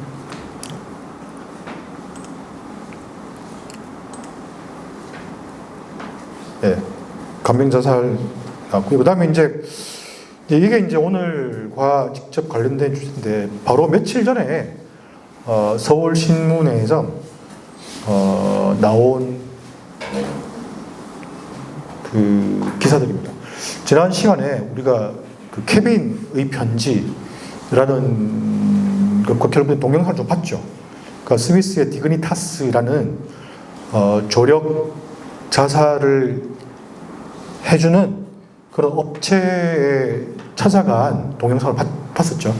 예, 봤죠. 예, 그 후속 취재에 관한 이야기여서 한국 사람들 가운데에서 훨씬 더 많은 사람들이 디그니타스의 회원으로 가입을 했는데 여기에 이제 케이스들이 많이 나와 있습니다. 그래서 이제 그 압축해서 이야기하면 이렇게 되어 있더라고요. 여기 이제 디그니타스 한국인 회원 20명을 이 서울신문에서 만나서 인터뷰를 진행했는데 이 녹색으로 표시된 분들은 디그니타스에서 그린라이트를 받아서 절차를 통해서 스스로 죽게 되는 분들, 이 녹색이고요. 여기 신청 중인 분들은 그거로 나와 있고, 이 빨간색은 신청 중인 분들은 일시 중단이나 쟁 중임으로 나와 있고, 빨간색은 이제 디그니타스에서 거절한 그런 케이스입니다. 그러니까 각각 다르죠. 각각 다른데 어쨌든 여기 보면 단지 노인들이 아니고 불치병을 앓거나 다른 신체적인 고통 때문에 엄청나게 힘든 삶을 사는 분들이 신청해서 이 절차를 밟고 있는 분들이 있더라는 이야기입니다. 그래서 뭐 여기 보면 이제 뭐 어떤 병에 걸려 있는 어떤 분들이 이런 신청을 했는가 이런 이야기들이 쭉 나와 있고요. 한국에서 이걸 신청한 분들 중에서 간호사도 계시고 또 30대도 있고 또 80대 할아버지도 있고 뭐 이런 게 있는데 여기 보면 이제 두 가지 어려움이 있다고요. 두 가지 어려움이 뭐냐면 하나는 영어 디그니타스 디플 같은 파파고 같은 앱 때문에 어떻게 될지 모르겠지만 영어로 일일이 자기 병이나 상황에 대해서 디그니타스에 잘 설명해야 되겠죠. 그러니까 아무나 막 그죠? 조력 자살을 받아주는 게 아니고 자기 나름의 엄격한 기준을 가지고 그 기준에 부합하는 사람들한테만 그린라이트를 해준다는 거죠. 근데 그 경우에 맞다는 것을 자기가 스스로 설득을 해야 되는 거죠. 누가 대신 작성해주면 안 되고 자기가 직접 써야 되는데 이 사람들이 영어밖에 못 쓰고 한글을 못 한다는 거죠. 그래서 하다가 영어로 신청하는 게 너무 힘들어서 모르겠다. 뭐 이런 사람도 있고 내가 일일이 막 영어 번역기 돌려가지고 했다 이런 분도 있고 그 다음에 이제 비용이 많이 내려갔어요. 비용이 많이 내려가서 한국 돈으로 1,500만 원 또는 그보다 좀 적게 쓰면 된다. 뭐 이런 이야기들이 나온다는 거죠. 그래서 이제 이런 상황은 뭐냐면 이제 소위 이제 이건 이제 먼저 나와야 될 이야기인지 모르겠지만 웰다잉이란 말이 있다죠. 웰다잉 뭐 무슨 재단 무슨 법인 교육 이런 말들 있고 이제 웰다잉이라는 말이 굉장히 흔하게 많이 이야기되는 말이지만 말은 참 좋지만 현실과는 거리가 있는 그런 이야기라는 거죠. 웰다잉이 뭐냐? 웰다잉은 이런 거다 거죠. 무슨 뭐 죽음을 성찰하고 죽음을 수용하고 의미를 부여하고 죽음을 받아들여서 내 삶을 정리하고 다른 사람들과 관계를 잘 정리하고 뭐 등등등등 이런 건데 그렇게 할 수 있으면 참 좋겠는데 사실은 또 해야죠. 개인적으로 해야 되고 할 수 있겠는데 사회적인 것과는 거리가 있거나 또는 사회 자체가 웰다잉에 대한 걸로 국가나 사회가 해야 될 의무가 끝나지 않는다는 거죠. 그 이야기가 여기 있습니다.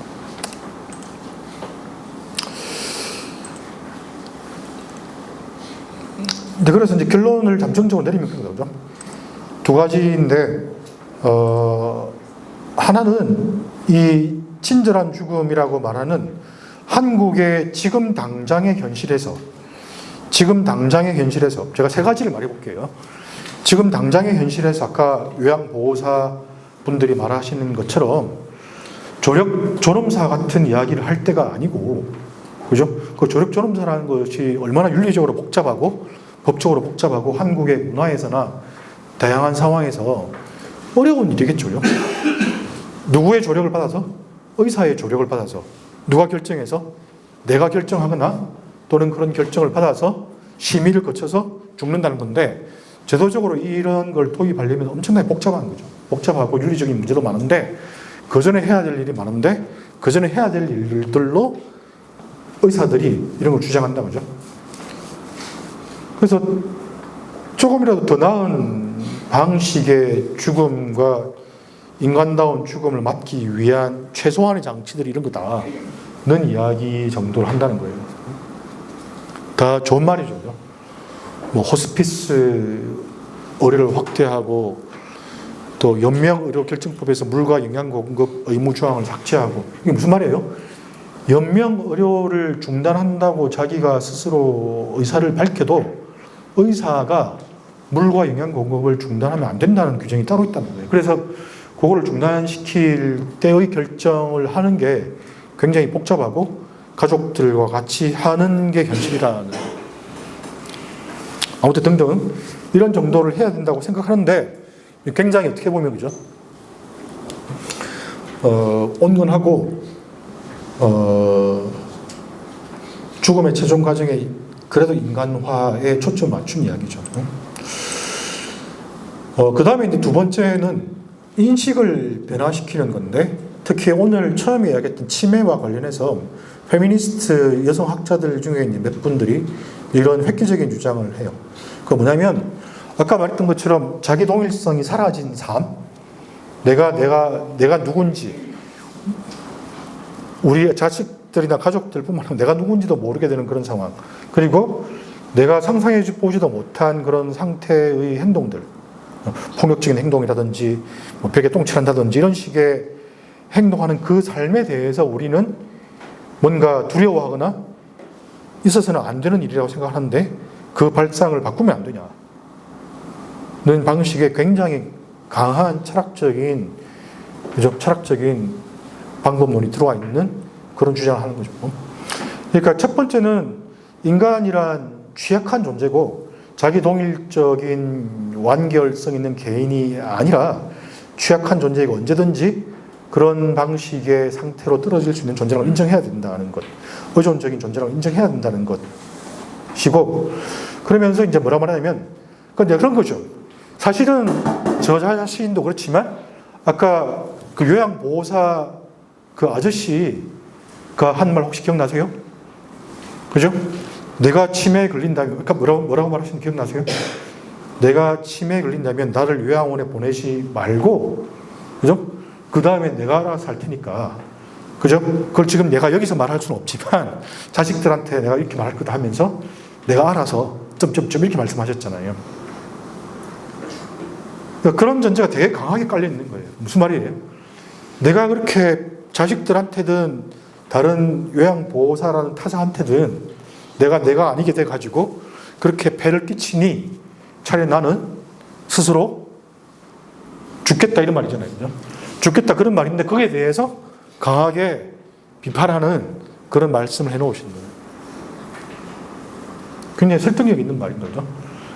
한번 읽어볼게요. 저렇게 사느니 차라리 난 죽겠다. 존엄하게 어떻게 하겠다는 식의 말은 자원에 따른 차별적 영향을 끼칠 거라는 겁니다. 그죠? 그러니까 무슨 말이에요? 내가 차라리 저렇게 하겠다는 것조차도 사실은 어떤 능력이 필요하다는 것. 스위스에 가기 위해서 아까 나왔던 것처럼 영어를 할 수 있어야 되고요. 그리고 1,500만 원을 들여야 되고 스위스 관련 비행기를 오래 타야 됩니다. 지금 러우 전쟁 때문에 이 비행기가 돌아가잖아요. 그죠? 그래서 10시간 넘게 비행기를 타야 되는데 과연 그럴 수 있는가? 오히려 물어야 될 것은 인지장애증이 매우 심해졌을 때도 인간 중심 케어가 가능할지 그토록 강조하는 책임감, 즉 반응한 능력이 발휘될 수 있을지 하는 겁니다. 물적 토대원 뭐하게 어쩌고 하면서 하고 이 김용옥이라는 분이 자기 어머니가 치매에 걸려서 아주 오랫동안 어머니를 케어한 그런 경험을 바탕으로 이야기를 하셨더라고요. 어때요? 동의가 되세요? 이게 되게 중요한 거죠. 그래서 좀 더 나가서 이런 분도 말씀하시는 분 계세요.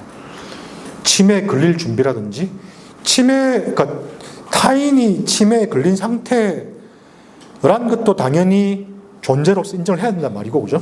이 밑에 단락은 더 나아가서 내가 치매에 걸릴 수도 있다는 것을 인정하고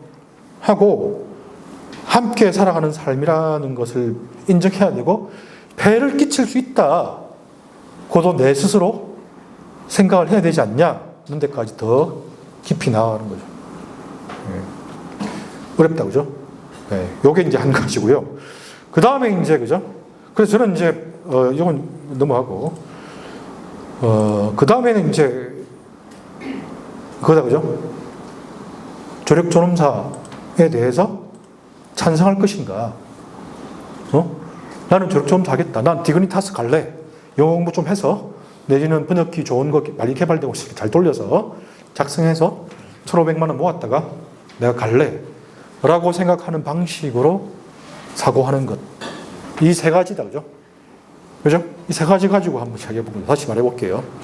자, 우리가 치매에 걸린다면 이라는 게 큰 전제고요. 1번은 사실은 정확하게 그게 대해 답하지 않고, 그죠? 답하지 않고 약간 회피하면서 야, 우리가 치매에 걸려서 조력 존엄사 하는 게 문제가 아니야. 우린 그런 수준까지 안 돼, 아직까지.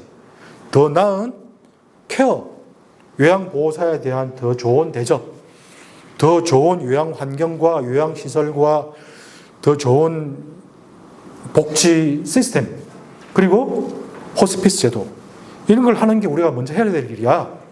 라고 생각하는 거 1번.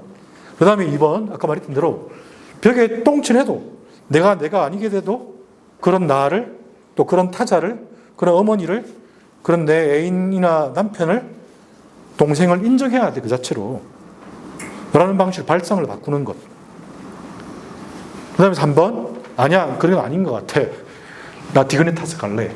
그게 더 인간적이고 자기 결정권에 충실한 거야. 이게 3번입니다.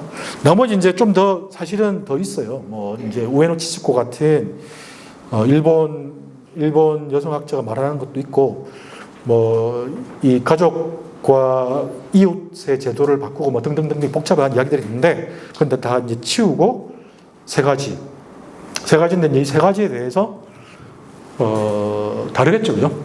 다르고 이 세 가지는 1번, 2번, 3번이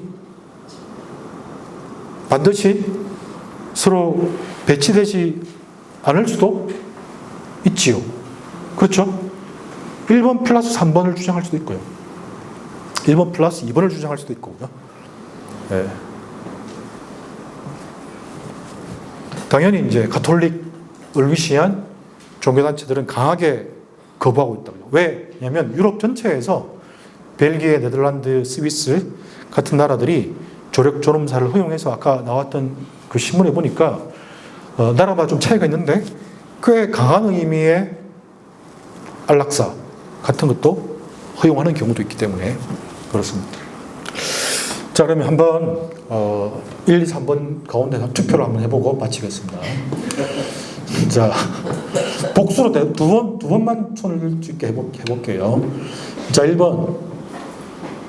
잘 모르겠고 일단 요양 시스템과 돌봄의 제도, 호스피스, 병원, 의사들에 대한 제대로 된 교육, 이런 게 더 중요하다. 네, 12분. 그다음에 2번, 잘 모르겠지만 어쨌든 치매에 걸려도 또는 불치병에 걸려도 남에게 폐를 끼쳐도 그 삶은 그 자체로 가치 있기 때문에 우리가 인식을 바꿔서 살고 최선을 다해 살아야 된다. 내가 차라리 폐를 끼친 차라리 죽겠다. 이런 말들은 잘못된 거다. 2번. 세 분. 네, 3번. 난 차라리 디그리타스 가는 게 맞다고 생각한다. 3번. 네, 손 내리세요. 15분. 손 안 드시는 분들은 뭐예요? 네?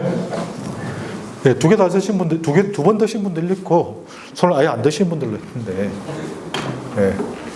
손 안 드셨죠, 이사님? 아, 들었습니까? 못 봤으면 죄송합니다. 네. 제 강의는 이제 끝났고요. 한번, 제가 오늘 이야기한 거에 대해서 한번 이야기하실 분들 있으면 이야기 한번 해보세요. 어떠세요? 사실은 좀 추상적으로 생각할 수 있다, 그죠? 왜? 내가 너무 건강하고 그런 거 못 받고 난 너무 젊기 때문에 이런 상황이나 이런 이야기들이 너무 먼 미래의 일이나 먼 타자의 일처럼 생각될 수도 있는 경우들도 있을 수가 있죠. 자, 아까 1번 손 드셨던 분들 중에서 누군가가 한 말씀. 네. 저번에도 제가 말했던 것 같은데 기억나시죠? 여튼 저도 할머니가 10년 넘게 투병하신 분, 그리고 지금도 고모 요양병원 계시고 할아버지 치매 지금 케어하다가 요양원 보내신 거 이런 거 다 보게 되고 본인 자체도 어릴 때도 그렇고 뭐 지금 커서도 그렇고 병원 신세를 진 적이 좀 많은 입장에서 남들 이 나이대 또래보다 입장에서 간호사분들이 뛰지 않는 걸 본 적이 없어요, 병원에서. 일단 그분들과 요양보호사분들도 마찬가지고 간호사분들, 간호조무사분들 다 통틀어서 그분들에 대한 처음에서는 필수적으로 필요하다고 보고, 그리고 우리나라는 의료 시스템이 뭐 선진가 굉장히 잘 돼 있지만 국민들에게는 한편으로는 의사들한테 떠넘겨요, 책임을. 병원에서 적자가 나는 거는 폐지하려고 그러고 없애려고 그러고 축소하고 그러고 그래서 수업료가 없어지고 있죠. 똑같은 거죠. 없으면 안 되는데. 여튼 그래서 일본에 대해서 무슨 말을 하고 싶었느냐면 그런 제도의 개선은 너무 당연하다는 거예요. 그들의 영역뿐만 아니라 사회 전반적인 구석구석에서 더 나아질 수 있는 부분이 있으면 그렇게 시행을 해야지, 아니면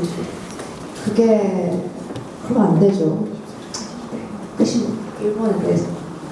네, 그러니까 이제 한국의 현실은 그 일본과 관련한 현실을 적극적으로 개정하는 것보다는 시장의 논리나 각자 도생의 원리, 그러니까 돈 많은 사람은 더 좋은 요양병원에 가는, 호텔식 요양원에 가는 뭐 이런 방식으로 해결을 하고 최소한의 부분을 국가가 하는 뭐 이런 식으로 되어 있는 거죠. 아까 말했던 대로 그죠? 웬만한 경우면 어쨌든 우리는 다 요양보호의 혜택을 누릴 수가 있습니다. 그죠? 3만 원, 일 3만 원, 일비 3만 원의 시스템 하에서 그런 요양 시스템의 혜택을 누릴 수가 있는데, 단 등급을 받아야 된다. 그죠? 1급, 2급, 3급 이렇게 등급을 받아가지고 스스로 거동할 수 있는가, 거동 여부를 판정을 받았을 때 가능한 일이긴 합니다. 자, 이번에 아까 손 드셨던 분들 몇 분 계셨죠? 혹시 한번 말씀해 보실 분 계세요? 저 뒤에 계신 분들 3분 정도 계셨는데.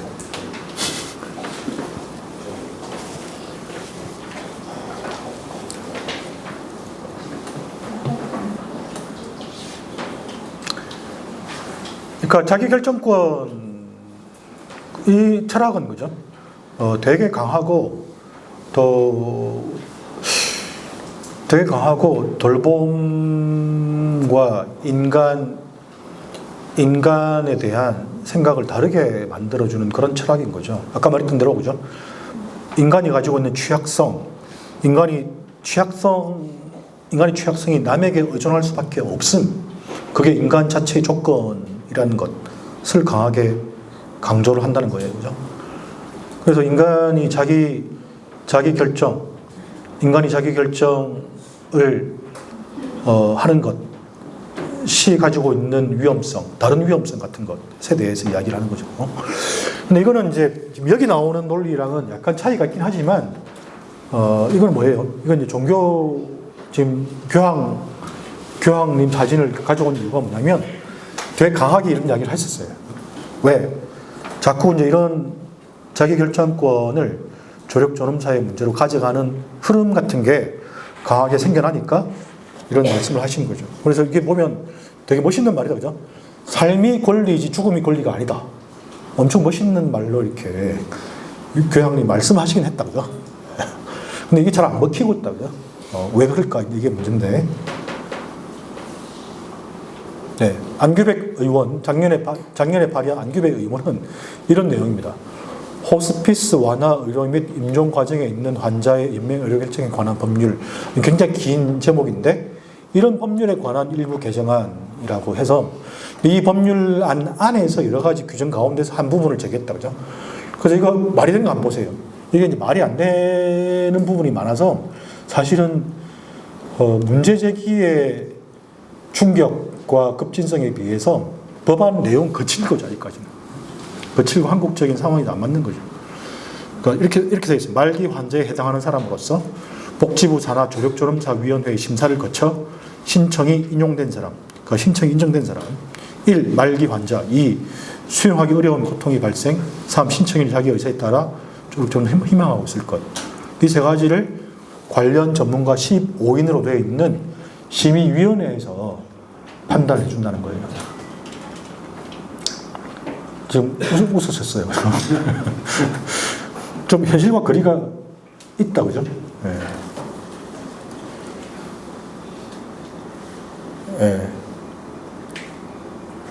그리고 이제 이 서울신문 이 특별 취재팀 중에 이제 제가 이제 이 팀 자기했던 분을 만나봤는데, 이분들은 되게 적극적으로 한국에서 조력존엄사가 시행되어야 한다는 입장을 갖고 계시더라고요. 사실은 아까 1, 2, 3번 가운데에서도 뭐 세밀하게는 어떤 입장인지 몰라도 어쨌든 우리 여기 상지건축 여러분들도 3번에 가장 많이 손을 드셨어요, 그죠? 그러니까 즉 쉽게 말하면 조력존엄사에 관한 제도가 도입되는 것이 맞다고 보신다는 거죠.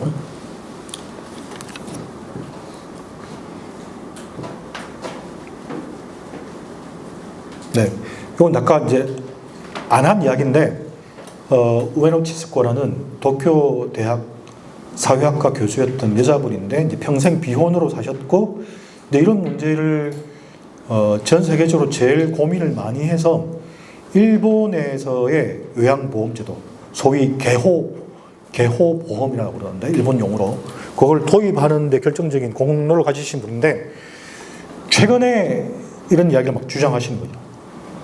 그 뭐냐면 시설에서 죽는 것을 거부하고 싶다.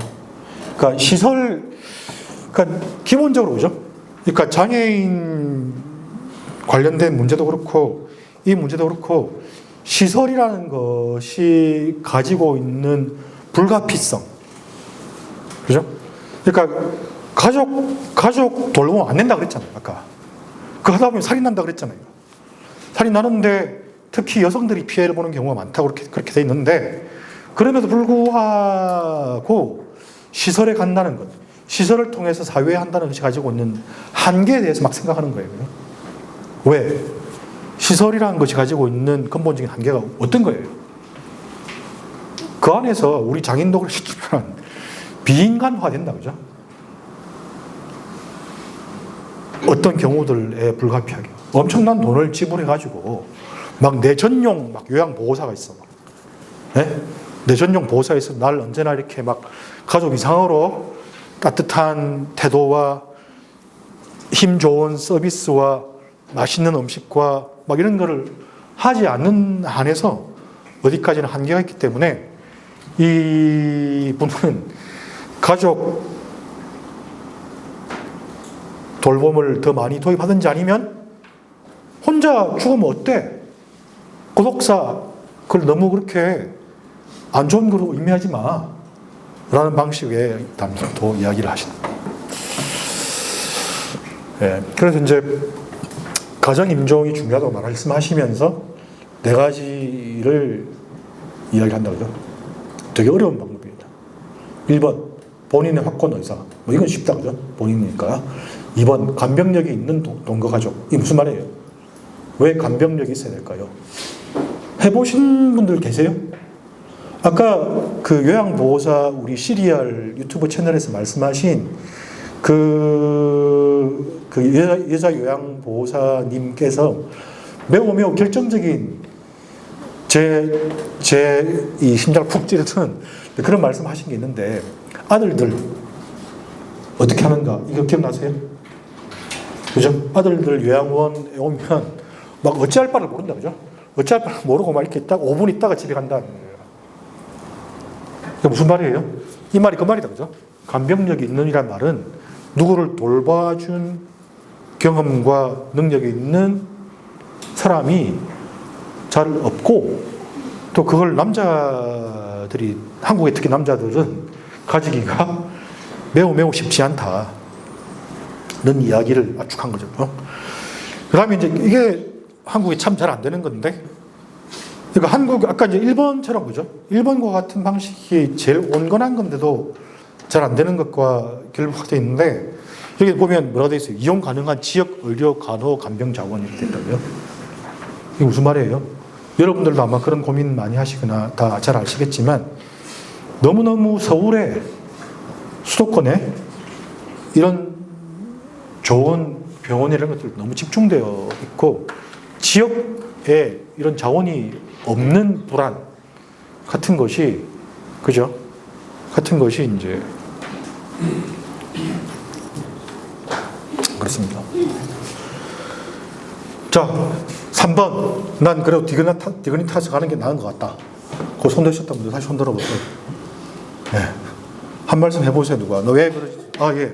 저희 마이크 좀 갖다 드릴까요?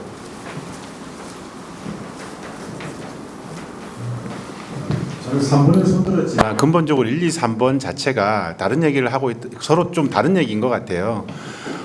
어쨌든 이제 사람 그 난이도에 따라서 달라질 부분인데, 근본적으로 어쨌든 그 요양 보호라든지 이런 관련된 의료 기관이나 보호 기관에 대해서 좀 더 이제 그 저희들이 좀 더 개선해야 될 부분들이 당연히 있는 거고, 현재로서 뭐 자기 삶에 대해서 뭐 어떻게 하든지 간에 이번처럼 나는 어떻게 하든지 살 거야라고 하는 부분들도 당연한 거고요.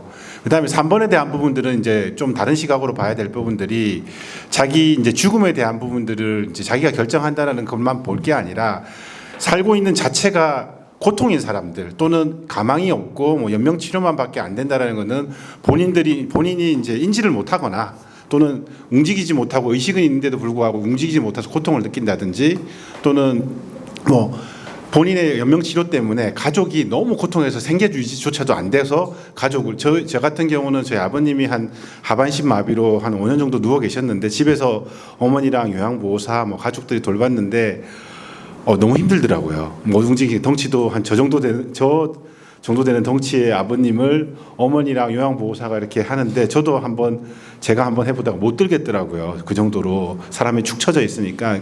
그런 부분들, 가족 간의 트러블도 생기고 하는 부분인데, 물론 이 트러블이 조금 생기고 의식이 있으신 분을 뭐 존엄사를 한다는, 이건 말도 안 되는 거고, 본인의 의지에서 뭐 의지가 없거나 의식이 없거나 아예 뭐 삶에서 더 이상의 연명 치료라든지 이걸로 해서 가망이 없는 분에 한해서는 충분히 이 부분들은 필요하다라고 생각이 들거든요. 어차피 더 이상의 사는 자체가 고통인 거고, 예를 들어 뭐 루게릭병이라든지 해서 의식이 있을 때 몸을 움직이지 못하고 의사소통도 못한다든지, 그런 부분들을 뭐 본인의 어떻게든 의사 표현을 해서 죽음을 선택을 한다든지, 또는 가족에서 그 병원비라든지 이런 지불할 능력이 없어서 가족이 선택을 한다라면은 법적으로 그냥 받아주는 게 오히려 남은 가족이나 다 더 좋을 거라고 저는 생각이 들어요.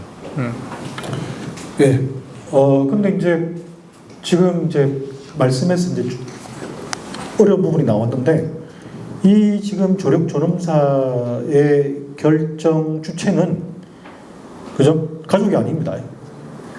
어디까지나 나야 되고, 그래서 나의 문제, 내가 의식이 있고 내가 내 스스로의 삶에 대해서 판단을 할 수 있는 능력, 이게 어려운 능력입니다. 그죠? 그 능력을 어떻게 발휘해서 연명의료의향서를 작성하든지 아니면 다른 방식의 제도를 통해서 내 의사를 표현할 수 있어야 되는데, 그죠? 그게 이제 되게 중요한 조건입니다. 조력 존엄사에 관한. 근데 이제 한국의 제도에서는 이 제도가 허술하기 때문에 실제로 그게 잘 안 된다는 거죠. 그죠? 그 잘 안 되거나 내가 연명의료의향서를 심지어 썼는데도 불구하고 어떤 순간이 되면 의사가 내 의지와 관계없이 현행법상 물이나 영양분 공급을 중단하는 것은 안 되게 됐기 때문에 그걸 계속 한다는 거예요. 그죠? 계속 하면 그때는 누가 결정하냐? 그때는 실질적으로 가족들이 결정하게 되는 그런 상황이 원래 지금 이야기하고 있는 조건과 다르게 한국에서는 약간 한국식으로 의형부형 이렇게 결정되는 게 현실이라는 것입니다. 그래서 좀 어렵다, 그죠? 어려워서 내가 내 의식이 완전할 때 내가 디그니타스로 내 말로 스위스까지 가는 것은 진짜 내 의지가 강하고 내 의사가 표현되는 건데, 그게 아닌 경우는 이게 애매한 영역이 있는데 이 부분을 어떻게 할 것인가도 문제가 있는 부분이죠. 네. 그 부분을 좀 더 명확히 하면서, 네. 그리고 이제 저번 시간에 잠깐 이야기했는데 플랜 75라는 영화가 일본에서 개봉돼 가지고 꽤 문제가, 꽤 논의가 많이 됐어요. 플랜 75.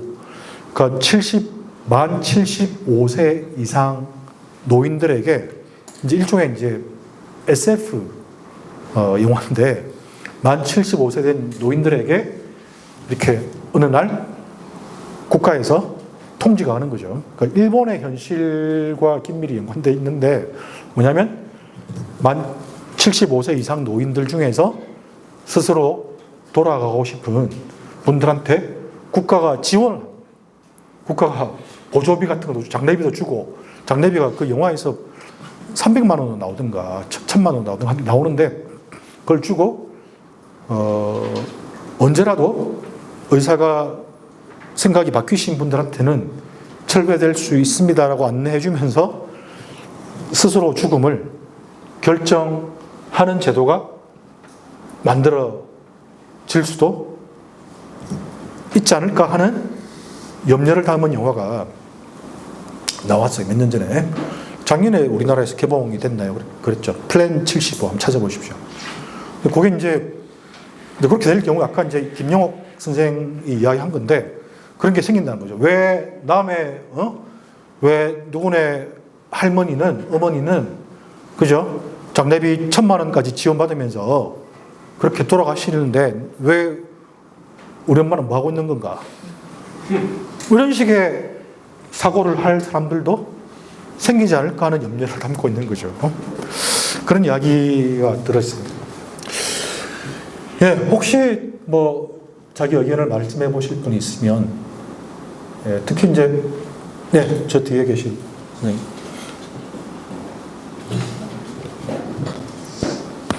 예, 홍성필 성무입니다. 뭐 마지막 시간에 길게 하진 않겠고요.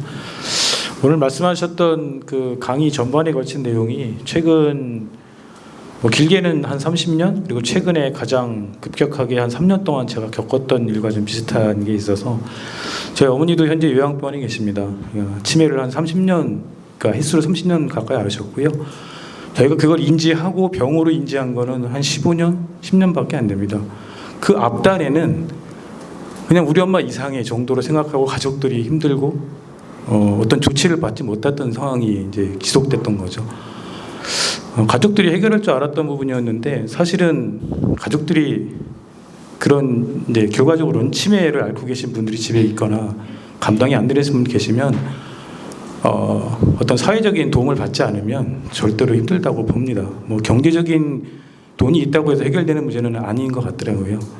그래서 결국에는 이제 병원에 입원을 하셔가지고 요양병원으로 가셨는데, 작년 겨울에만 한 10대 번을 응급실을 불려갔습니다. 이제 마음의 준비를 하라고. 근데 마음의 준비만 한 10대 번 하다 보니까 이제 가슴에 굳은 살이 박혀서 어느 순간 빨리 돌아가셨으면 좋겠다는 생각을 불쑥 하는 순간 제가 깜짝 놀랐습니다. 아까 말씀하셨던 이제 그런 것들이 가족들이 결정할 건 아니지만 연명 치료를 할 거냐 말 거냐에 대한 판단을 의사가 물어볼 때 제가 항상 늦게 도착하다 보니까 저희 누나는 한 3번 정도는 동의를 해서 연명 치료를 했는데 한 4번째부터는 진지하게 가족끼리 고민을 하게 되는 그런 상황이 벌어지더라고요. 근데 오늘 말씀하셨던 부분에 이제 자기결 주도권이라고 해서 저도 가끔 그런 생각을 하거든요. 만약에 제가 치매나 이런 거 걸리면 저도 아까 말씀하신 것처럼 저도 제 결정에 의해서 하겠다라고 했는데 이게 그런 상황이 되면은 어떤 형태의 어떤 시점에 올지를 모르기 때문에 또 다른 나는 살려고 발버둥치지 않을까라는 그런 또 고민을 하게 되더라고요. 그래서 아까 3번에 솔직히 손을 두고 싶었지만 선뜻 못 들었던 이유 중에 하나였습니다. 이상입니다. 네, 고맙습니다. 네, 이렇게 힘들고 또 어려운 이야기를 2시간 동안 했는데 금방 또 말씀하셨던 분들처럼 직접 겪고 계시거나 또 겪어야 될 분들이 또 생생하게 그런 상황에 대해서 말씀해 주셨네요. 이렇게 도움이 이제 건축가로서 또 회사 생활 하시거나 또 인간으로 살아가시 도움이 됐는지 잘 모르겠습니다. 아무튼 경청해 주셔서 감사드리고요. 다음에 또 기회가 있으면 만나게 뵙게 되기를 바라겠습니다. 고맙습니다.